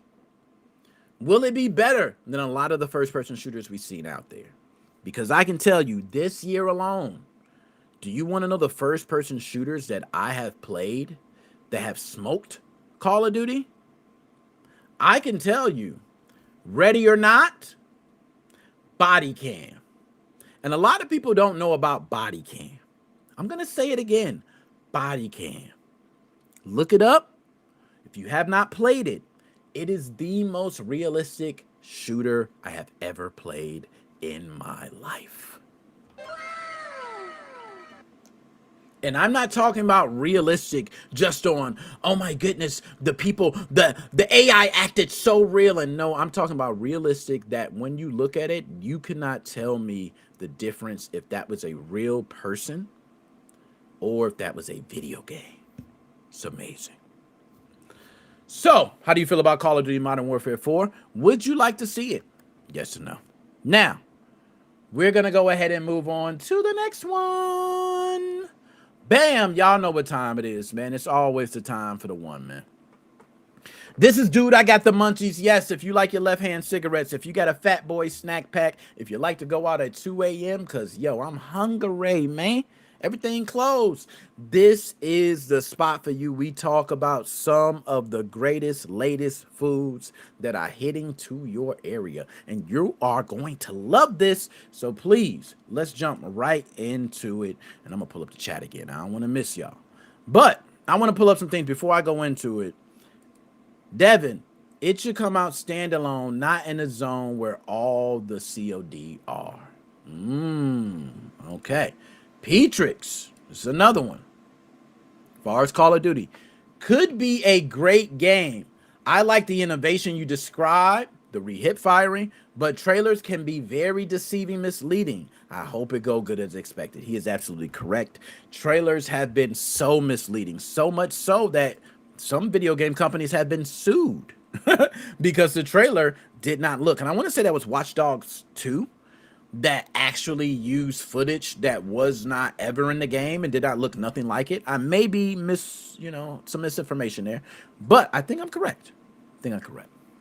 So without further ado, let's get to the first one for Dude, I Got The Munchies. Yes, Munchies. We got to try to keep it, we're trying to keep it a little bit of the algorithm, and a little bit, just a little bit, a smudge. Here we go. So I hope this plays correctly. Y'all let me know. Okay. So first up, all right, I got to put, hold on. Let me get my sounds right because I don't hear myself in my ear. I got to make sure I hear myself. There we go. First up, y'all, this is crazy. I didn't even know about it until now. But TikTok has a new viral food trend called Kool-Aid pineapples. People are taking pineapple spears, mixing the juice with Kool-Aid powder and extra sugar, and then letting the fruit soak until it turns bright red, blue, pink, whatever color you put in there that gets the most attention online, apparently. That's what people are doing. I ain't gonna lie, it looks beautiful. I don't know about looks delicious, because to me, it's like, when you start to do the juice, but it does look pretty interesting. And I already know it tastes good. Like, I can think about it tasting good. But that sugar, oh my goodness. Let's not pretend this is healthy anymore, okay? Let's just be honest with ourselves. You're getting pineapples, which is already a sweet, sugary fruit, okay? It's supposed to be a healthy option versus eating a damn Reese's peanut butter cup. And you now made it no longer a healthy option. At that point, the pineapple is candy fruit with texture. Now, I'm going to go ahead and, yes, good. Okay, let's go ahead and hit the loop with the video. All right, I wanted to make sure to get the video on the loop. But, yes, there is no sound. I didn't want the sound to play over me, but you see what they're doing. They're buying, I believe, members marks. I'm not sure if those are at Costco or Sam's Club. I think it's Sam's Club. But they're going ahead and taking those pineapples, as you can see on screen, putting sugar and packets of Kool-Aid in there. Now we have Chelsea with a no thanks to the Kool-Aid pineapples. Momo says, if you take a bite, you don't put it back into the water. Bravo, Momo. I got to give you that one. You get a can, you dig it. I think that's what makes it grossed out. Right? That's the part that makes it gross. When you take it out, do not put your crusty finger juice and all that back in there. That is disgusting. Matter of fact, like this one right here. You see how I fell back in there? Right? Hold on. I got to stop it right there. I'm not eating out that jar anymore. That jar, that is your jar. First of all, and I hate to be the one to do this. I know. I just got to do it. I can't stand those hairlines. Bro, I can't stand those hairlines. I got to say it. I don't know why they do the whole drawing on thing, and I don't know where that's at.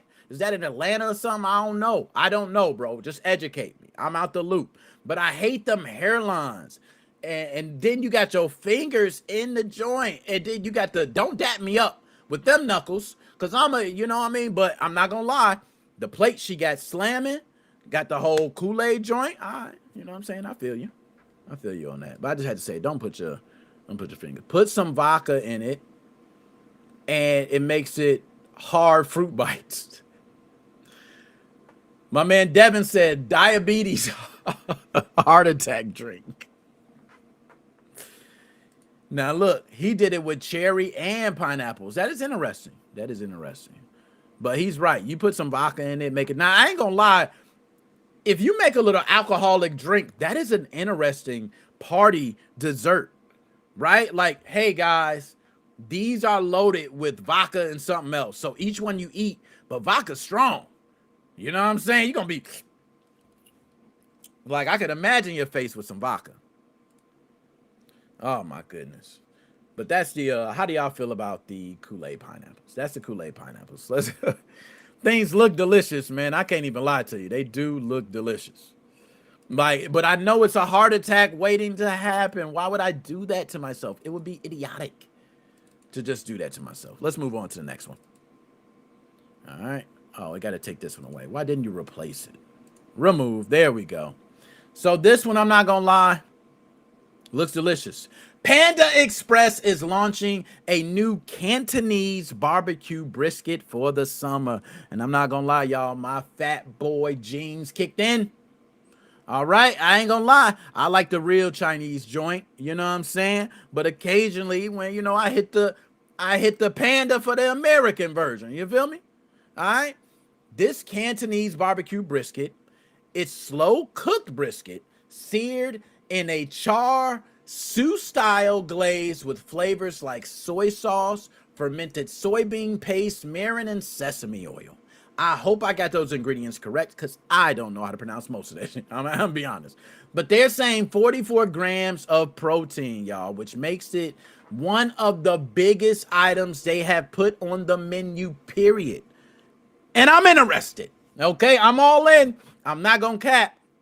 Brisket at Panda Express feels like it's one of those things that's either going to be amazing and you're going to say they should have done this a long time ago, or it's going to be terrible, rubbery, not taste real, and you're going to get rid of it after the summer.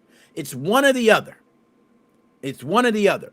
I want to ask here, who eats Panda Express? And if you do, would you get the barbecue brisket? All right, I'm not gonna lie, I would get it. I already get the orange chicken and the beef. Okay, that's a good little mix. And I ain't gonna lie, sometimes I kick out the chicken and just get the beef. Or sometimes I do double chicken. You feel me? Let's keep it real. The double chicken be hitting.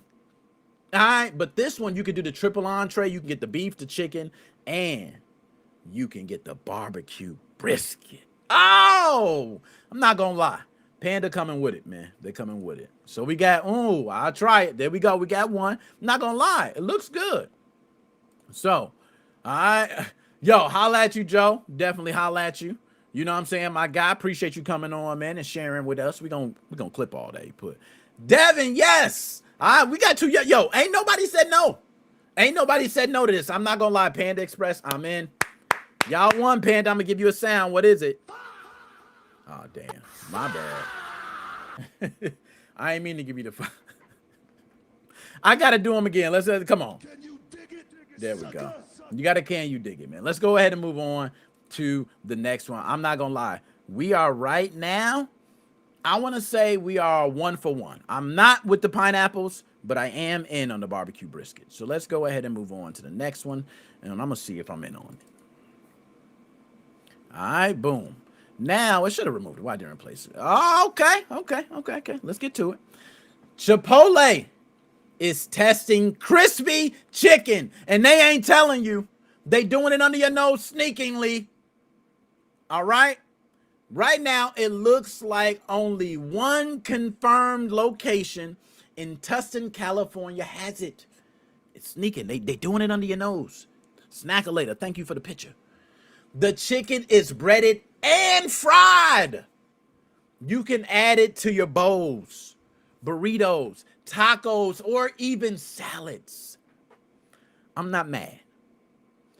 Crispy chicken at Chipotle, though, changes the healthy vibe. Am I right on that?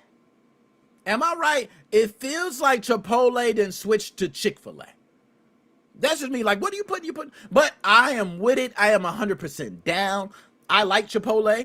When I go to Chipotle, I think it's a fresh option. That's why I go there. I typically go, yo, something fresh, something that's going to clean me out. I'm going to be on the toilet within the hour. I love that stuff, right? If you ever want to clean yourself out, trust me, get a burrito from Chipotle. Get rice, beans, all that. You will clean that colon quick. All right? It goes in just as fast as it goes out. Crispy chicken fried in a bowl, in a burrito, in a Chipotle. My bad, that was the wrong button again, man. I got to do you something better. Chipotle, you get the Wolfpack music. You get the Wolfpack music, of course. That is delicious. We got it. Chipotle is so gross now. No thanks. Chipotle, when Chipotle get gross? When it get gross, did y'all let me know? Chipotle has been, it's been delicious. You know what I mean? I don't know. Somebody let me know. Maybe you went to the wrong Chipotle. We got to get you to a better Chipotle. You know what I mean? Chipotle, you can't be, hey, man, Chipotle. Salad looks good or for a taco. I'm not going to lie. That looks great for a taco. That looks delicious for a taco. Salad, too. I think if you're a salad person, having these, even just getting these on the side and adding them to your salad would be a nice plus. So, we in or we out. We got a you know what I mean? I feel you. I'm in. I'm all in with this one, man. So we 2 for 1 right now. Let's go ahead and move on to the next one. I gotta say, okay, without antibiotics and free of artificial, come on, sounds like EU meat.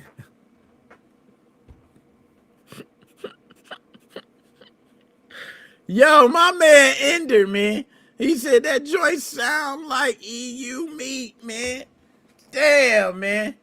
Yo, hey, look, responsibly raised without antibiotics. Hand cut and juicy, free of preservatives, gluten, or anything artificial.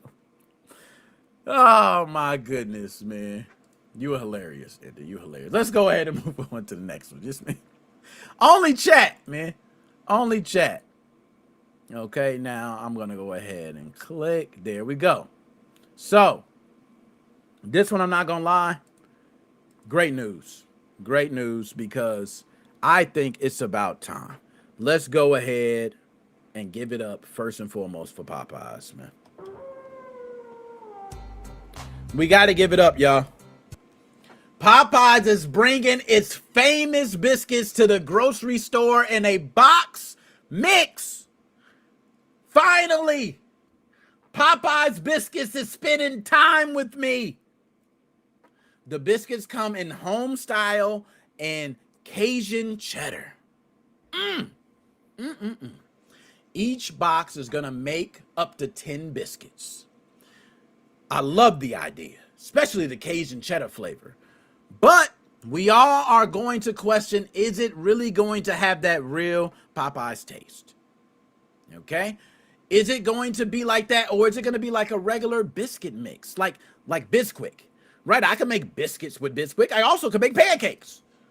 Is it going to be like that?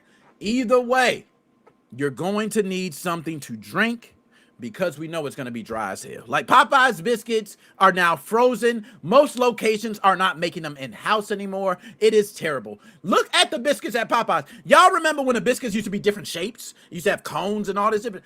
Every biscuit at Popeyes is the same level. It's like a damn, if you put a coin, a quarter on the biscuits, it would slide all the way down like a damn Plinko machine. Like, it is ridiculous.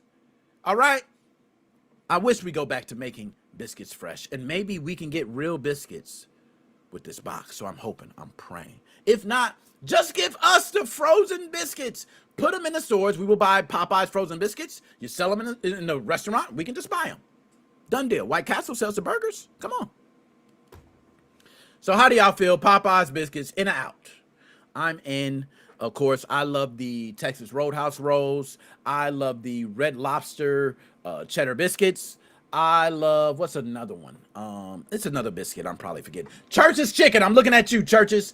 You right now, and I got to ask this for everybody out there. What is the #1 biscuit in the business right now? We got a few. You go to Texas Roadhouse, slamming, okay? Them rolls slamming. You go to Olive Garden, bread slamming, okay? You go to Red Lobster, cheddar biscuits, slamming.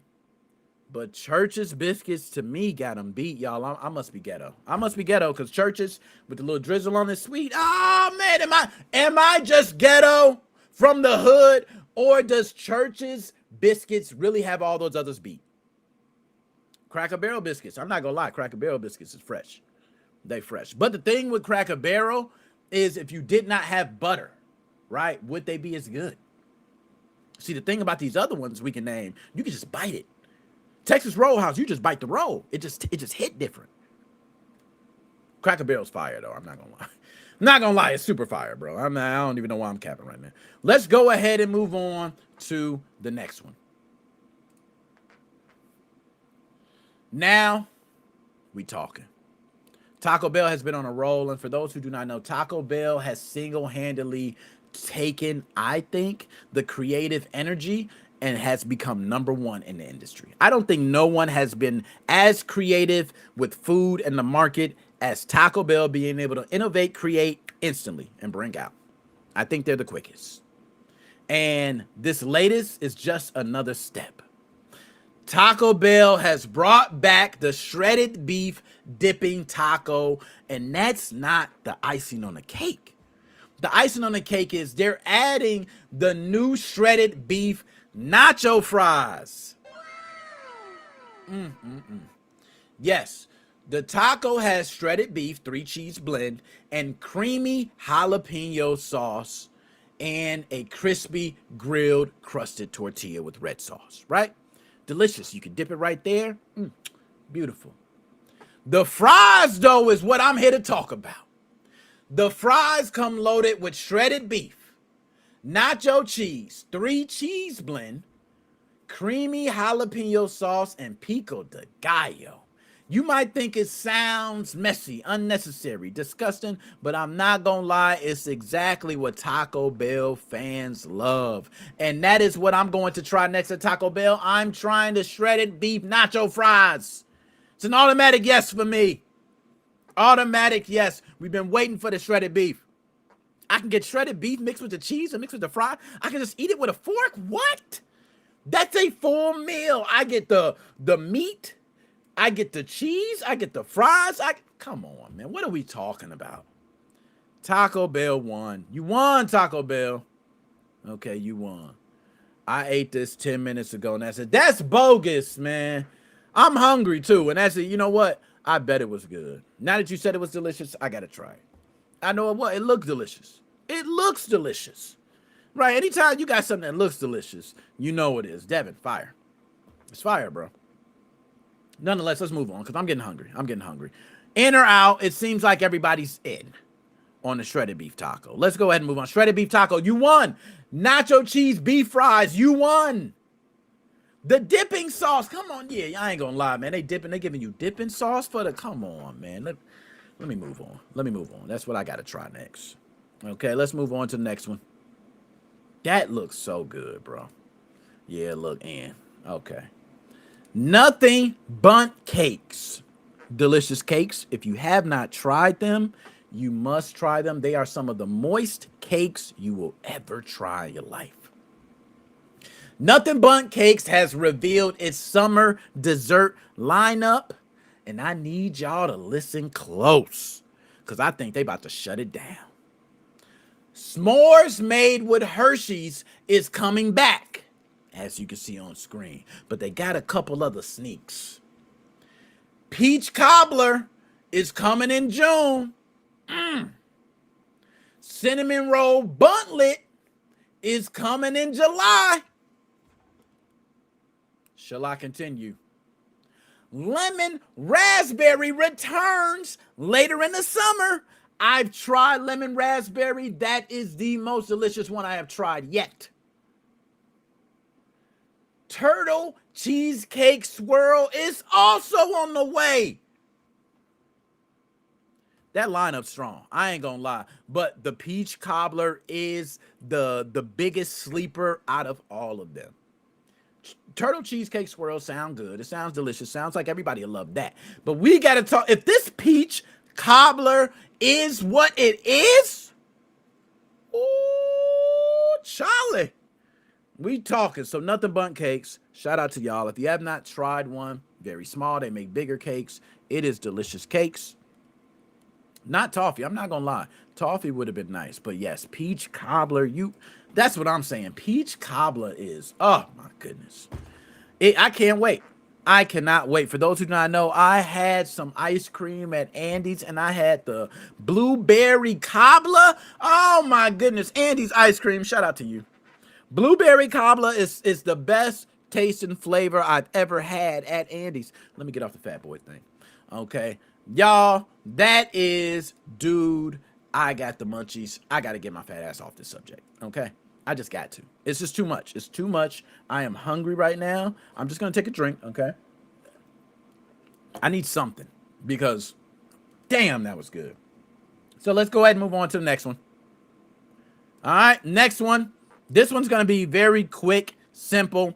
Everybody, we discussed it with Joe a moment ago, but yes, we are going to be at Illinois Game Con for June 6, 2026. Yes, we will be there, y'all. I need y'all. If you are in the Bloomington area of Illinois, I need you to check your boy out.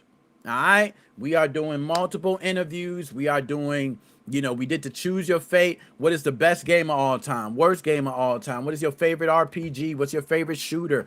We are going to be questioning everybody, but we will have one long form video, which actually two, because we will have the Illinois Game Con video, but that's separate. We will be doing Finding the Smartest Gamer. All right. So you'll see a lot of those clips, but we'll have the long form video of that. But let's talk about Illinois Game Con, because a lot of people do not know. I ain't gonna lie. I don't know much about Illinois Game Con. This will be my first time ever attending.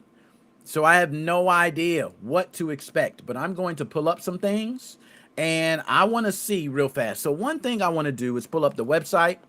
We can take a look together, right, at the website so everybody can know time and everything. Screen share. Hopefully I got this right. I be screwing up stuff for real. I do all the time. There we go. Okay, as you can see on screen, Illinois Game Con, Bloomington, Illinois. This is where we are going to be on June 6th. We will be doing live content. We will be taking all strong opinions of video games. We are going to be shaking ish up when we get there. So you see it's about video game, console, and trading card vendors, regional artists, free-to-play retro game room. We will be playing games. We'll be looking at that. There's also tournaments and more. It's going to be next Saturday, or the Saturday coming up, I should say, June 6th at Interstate Center in Bloomington, Illinois. All right. And they got a bunch of things. Check out, tons of experience, yada, yada, yada. You can go to the website and check that. Dude right here, that caught me off guard, bro. Like yo, what is going on? All right, let me get off this, man. Let me get off this. It's just looking crazy. All right, Jurassic Great Local Food. Okay. So you see the event early access pass if you want it. A lot of different things going on. That is not the main thing I wanted to cover. What I wanted to cover is I'm very interested in this. And I'm going to share the screen on this, because this is the band that is performing at Illinois Game Con. And I'm very curious about this band because I want an interview. And I wrote them. I don't know if they wrote, I got to check out and see if they wrote back. If they did, hey, cool. But Arc Impulse, they actually are going to be performing. And if you notice, they perform nothing but video game. music.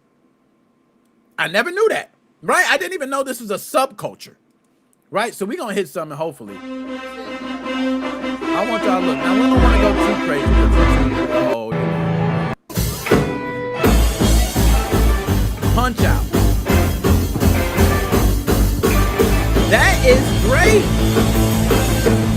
All right, that's enough. We ain't going to do too much. You know how YouTube gets, right?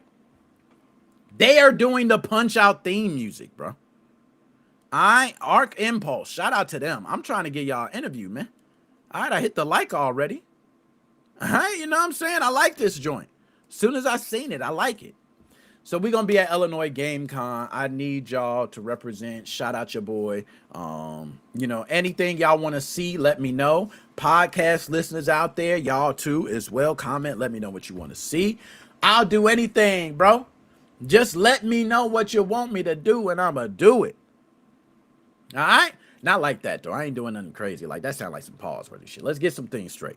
All right? I mean, as far as real content towards gaming, we ain't doing nothing crazy. But, yes, it is next week. So, if you are at Illinois Game Con, if you are, holla at your boy. Okay? Nothing further. Shout out Illinois Game Con. And, yo, I want to say, do they have any...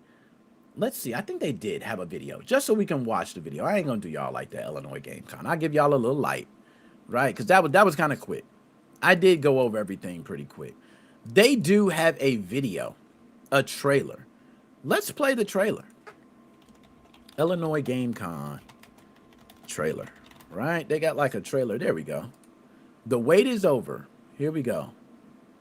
So I'm going to play the sound. Let's see if you can hear this. I'm going to share the screen. One moment. Whew. Well, hey there, little guys. What's that? The Illinois Game Con is happening today? Let's go! Illinois' biggest gaming convention is Saturday, June 6th at the Interstate Center in unbelievable Bloomington, Illinois. Experience a huge variety of video game and trading card dealers. Hold up, man. Yo, he nailed the old school commercial, bro. He made that Joker look like it was made back in 1980, bro. I ain't gonna lie, that caught me off guard. He said, look how old he made it look. That was well done. The trolling, and that was nicely done. That was nicely done. Regional artists and independent developers. Enjoy our game room with tons of free play consoles, board game library, fair style games, and VR. New this year is our outdoor stage with a live rockin' band, cosplay contest, trivia, and more. Test your skills in one of our video game tournaments or our challenge mode game room. Ah, that's pretty. Yo, hold up. Is that a Dreamcast? Let's go. Yes. Now, look, they ain't got no VMU up in there, though. You know what I'm saying? You could have slid a little, VMU up in one of them things. You know somebody stole that VMU so quick. Fill up with our great local food trucks, drink and snack vendors. Back again is our world-famous Super Smash Summer Slam. Real wrestlers in the ring, dressed as your favorite Smash characters, ready to rumble. Check out times and ticket information on Facebook. Yo, ready to hold rumble. up, Wrestlers in the hold ring, dressed as your favorite Look at Smash the characters, flex. ready. My man, Pikachu, hit Sonic so hard, and then you seen the rings fly. Bro, that's crazy. Hold on. Can we get that? Ready to rumble. Check out times and ticket information on Facebook or at IllinoisGameCon.com. I'm so glad we got to crash the best convention in the galaxy. Illinois ring, dressed as your favorite Smash characters, ready to rumble. Check out times and ticket information on Facebook. Yo, or the at flex favorite is Smash so. Hold on. Real wrestlers in the ring. The flex is so real. I want y'all to just watch how he flexes his ass. Sonic dressed as your favorite Smash characters, ready to rumble. Check out. All right, man, we done, man. Stop. Illinois Game Con will be there. Let's go ahead, man. Let's move on to the last but not least, man. All right. Y'all know what time it is, man. And how did they get this behind here? You see my choose your fate?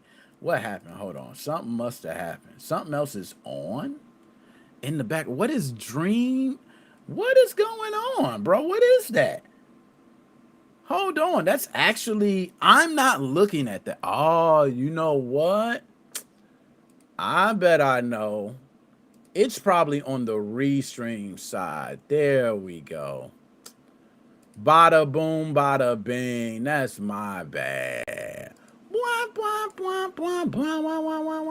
Look at that. The camera even better now. Damn, you say great quality and it was bad. I actually had an overlay or something that was messing it up. Damn. That's a pretty good camera. I'm gonna say so myself. Y'all know what time it is. It's time for Choose Your Bet.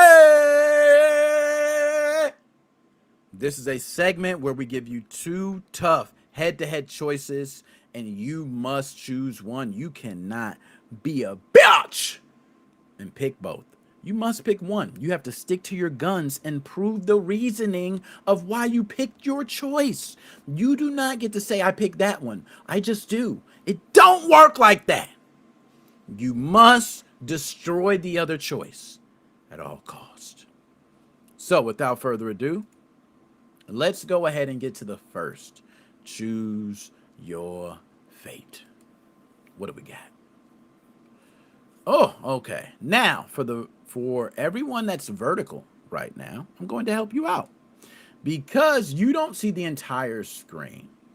So let's try, nope, not this. Let's see if we can get you guys straightened out here.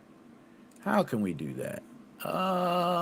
Maybe we can do this. Nope, that's not going to work. You guys, maybe SOL. No, you're not SOL. Hold on. I'm going to get you vertical viewers. Let's change it to this.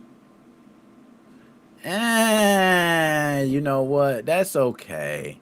It does give you, I don't like that. It works out for the vertical viewers. Let's see this.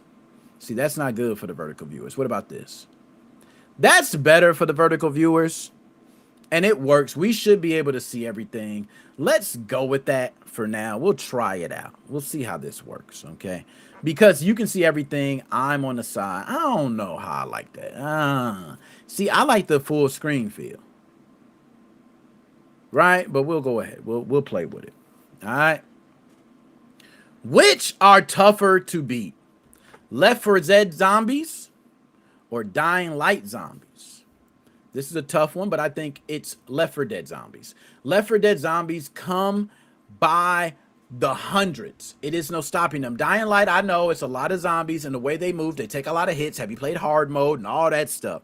But I'm sorry, Left 4 Dead zombies are infamous for taking you out. They're infamous for you not moving ahead and getting destroyed. Left 4 Dead, you better keep moving and get to the end, or zombies will win. It is one of those games where you can have 4 guys who are great at the game and still lose because the amount of zombies are overwhelming.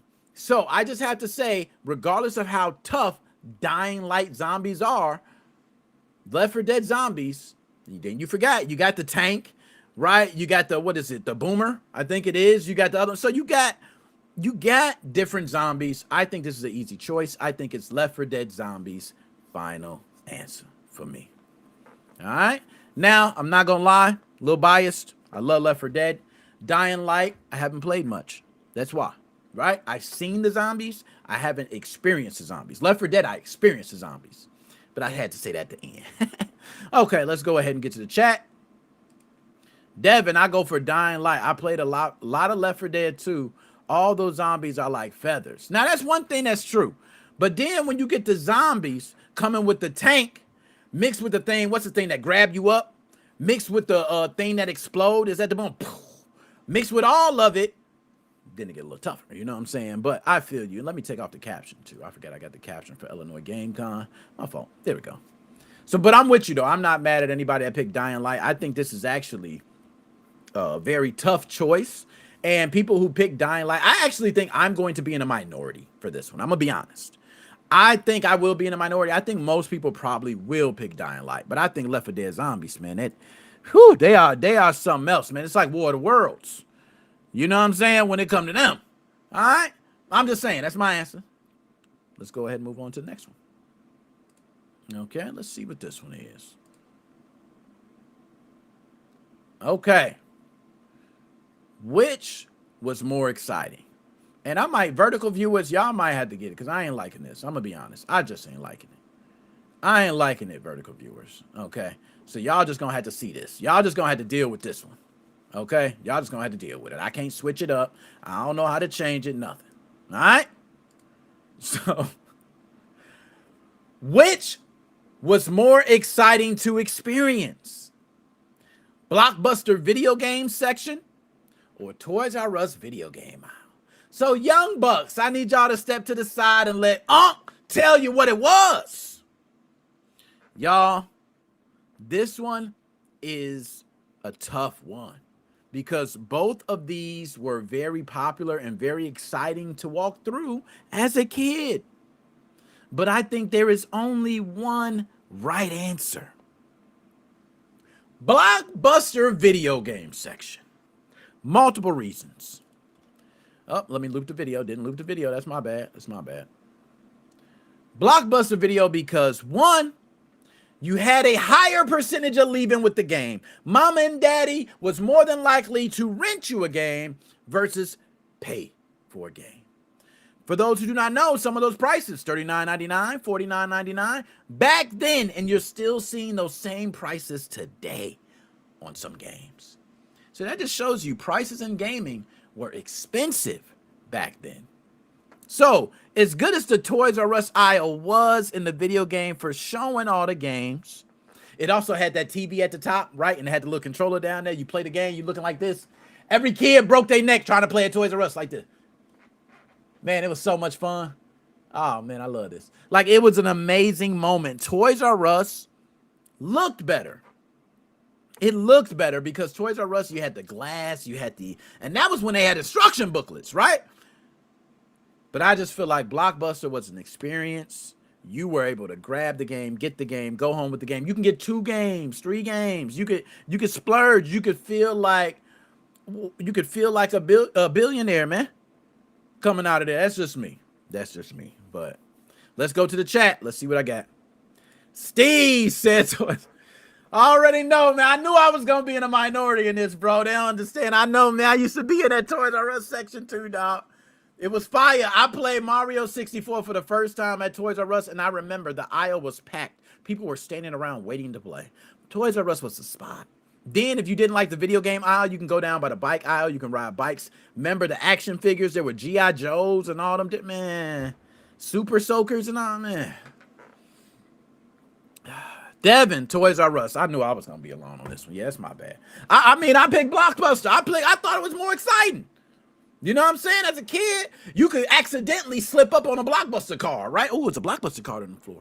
Oh, looks like I'm renting 17 games today. And then Blockbuster goes, you can't go over 5. Damn it! I tried to scheme the system. This is a tough choice, but I feel y'all. We don't have a Blockbuster. Okay, I feel you. If you didn't have a Blockbuster by you there, that's another story. Blockbuster and Toys R Us. Toys R Us was a lot further. That was another thing, too, for me. So maybe that could be. It could be a proximity thing. Nonetheless, that was a tough one. Let's go to the third one, man. Because that was tough. That was tough. That actually was one that I had to think on. Woo. Which is easier to survive in? Rapture from BioShock or the USG Ishimura from Dead Space? I don't even know if I pronounced that correct because I didn't even know what the hell that was named in Dead Space. I just know this is an easy answer. I don't even think this is tough. I think this is a no-brainer. I think if you pick the other one, you're crazy. Rapture. Of course, Rapture is easier to survive in. Rapture, at least I can go hide in a corner, just come out when I need some food, stay close to a vending machine. All I got to do is listen for when Big Daddy come around, I go around the corner. You know what I'm saying? That's it. That's all I got to do. You know what I'm saying? Stay to myself. I can get a room and lock myself in that room and have some food and everything in Rapture. I'm good. On the USG Ishimura, them things popping out the ceiling, popping out the ground, out of vents. You not safe nowhere. You're in the middle of space in a spaceship. Bro, ain't nothing scarier. I would rather be underwater feeling like I'm not underwater than to be in a spaceship feeling claustrophobic, not knowing if I'm going to be food. Very easy choice. It is a lot easier to survive in Rapture than it would be to survive on the USG. Period. Now let me get to the chat. Okay. Devin, BioShock. I agree, man. I don't even think it's close, man. Rapture. And for those who do not know, Rapture to me is one of the most beautiful worlds created in a video game. It's very hard to create a world and to create something new and to make it feel real. Very difficult. BioShock to me, best game, single player, first person shooter of all time. That is me. I am one. I hope I'm not the only one with that. Underwater city, then in space. I agree. That's kind of how I am. Like underwater city first. Space is the next thing. Like, that's the next scariest. That's just kind of how it goes. So, that, I think I did good. All right, I ain't mad. I think I did good on that one. All right, let's go ahead and move on to the next one. I don't think that one was too bad. All right, let's go. Hold on. What the heck is going on? Oh, I'm wondering why it's showing different ones. Okay, there we go. So, woo, okay. Under the sea.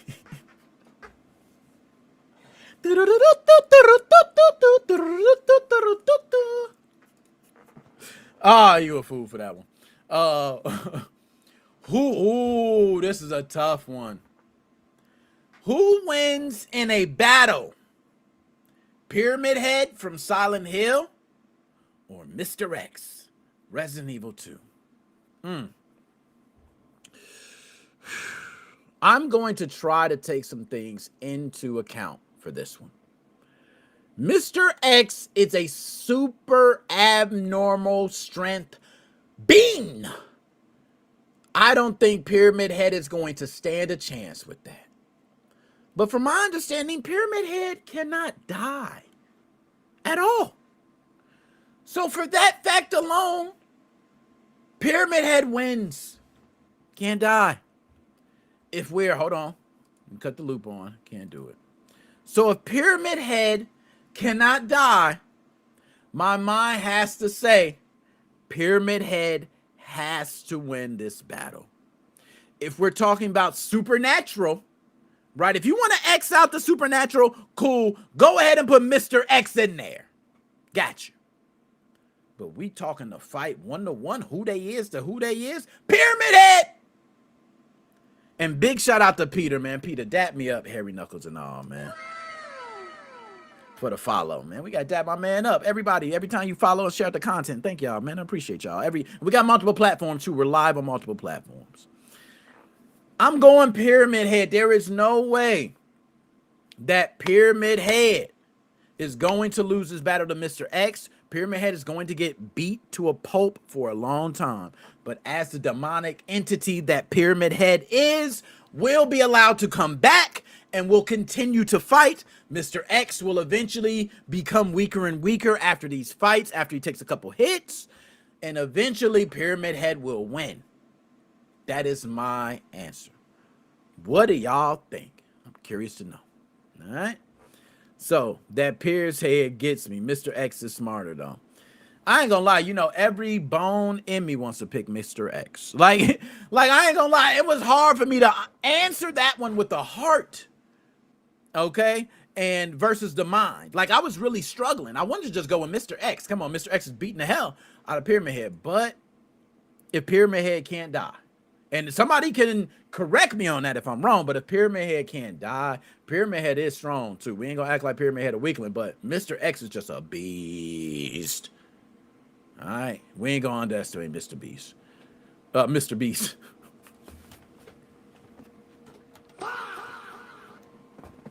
Wow, let's move on to the next one, man. That's how you know Mr. Beast's name be getting called out on accident. He got too much shit going on. You need to stop.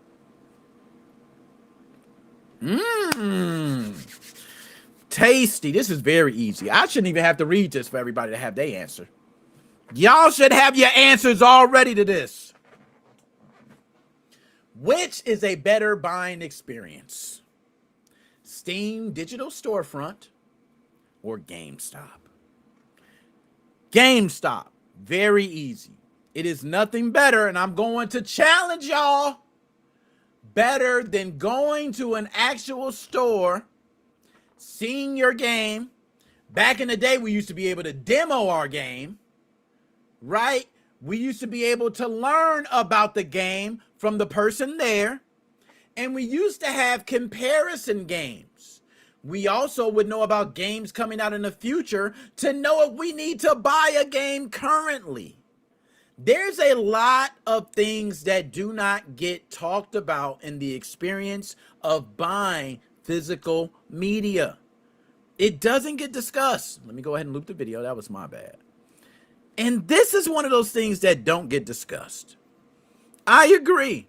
I can tell you if I'm at Steam, right, and it hits midnight, I don't even have to move a muscle. I've already purchased the game. It's already set to auto download, or it has pre-downloaded, and I literally just hit play the moment it hits midnight. That is a beautiful thing when you want to game right away. But for those who just want to go and purchase a game, I think it's much better to go to a GameStop than to go to Steam Digital Game Store and to go through the search and go, hey, what's a better one? When you're searching through Steam, it's difficult. It's not the same search. You just gonna have the top games and that's that. You need to know about the game on Steam. So I think searching is just different. Now, if you want to talk about pricing, yeah, being able to play a game at midnight, you lose your game, you still got it. You still got, like, yo, I ain't gonna lie, I'm a PC gamer now. I got more Steam games. I have purchased more Steam games than I have actual physical games. I am part of the problem. I am part of the community going to shit. I will admit it, okay? But the reality is, I still miss going into GameStop and purchasing my games. It's just now you get better deals digitally now. So, like, what's the point almost? They're pushing you to digital. Only thing is to keep your media. So, let me go ahead and get to the chat.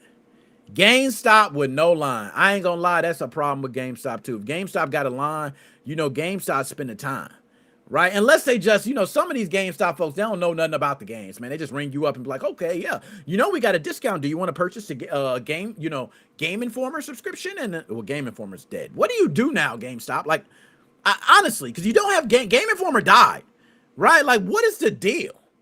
I think you should just spend everything on bring in stuff and we'll buy it from you. And you just become a new buy and sell business. You partner with eBay. All right. And then you expand GameStop.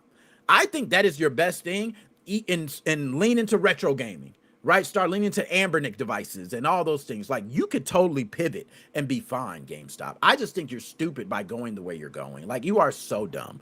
GameStop, I just have to give a rant for a couple seconds. The way you are going is so stupid, and you will do nothing but go down. You have done nothing new. There is nothing you're doing that I have liked. I mean, you don't even really throw tournaments for games. What do you do? Local mom and pops do way better than you do. All you have to do is a GameStop. If you're a manager of a GameStop, throw a local tournament, charge $100 for the winner. People will show up.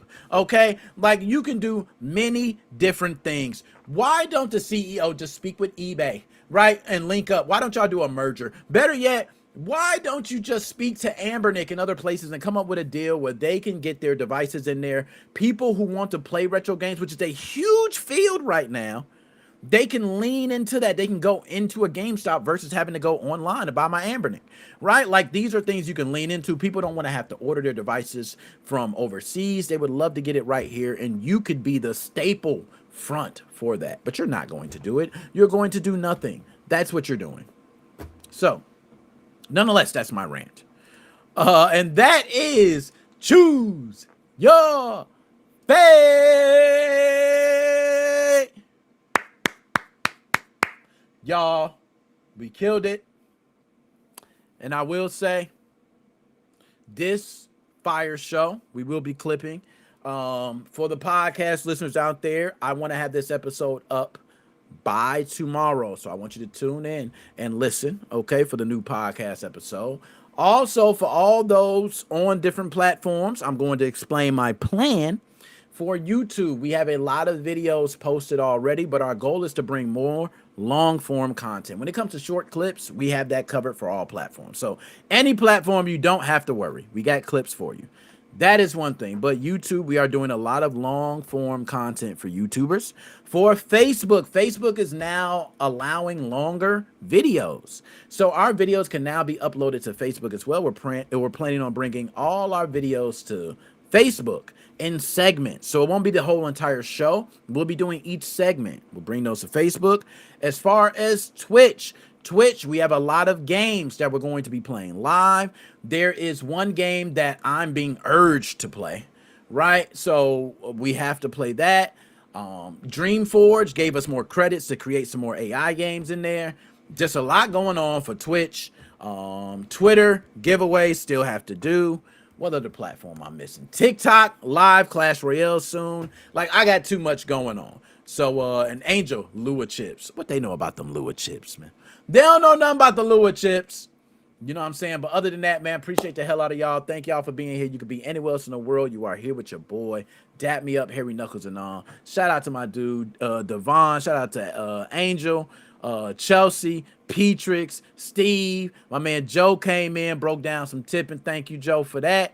Who else I forget? I know I'm forgetting everybody. Shout out Ab. Shout out Momo. Shout out, I think I shout out Petrix already, right? Nate Mo was in the building. Shout out Nate Mo. Cheesy Macaroni. He said BMW or Toyota. I don't know where. Cheesy Macaroni, shout you out. Ant, shout you out. DJ C Money, shout you out. I put the link in there, DJ C Money. You ain't write nothing in the chat and you ain't come in. I don't know what's going on, DJ C Money. I don't know where you at. I can't continue wait all day. D, shout out to you. Who else?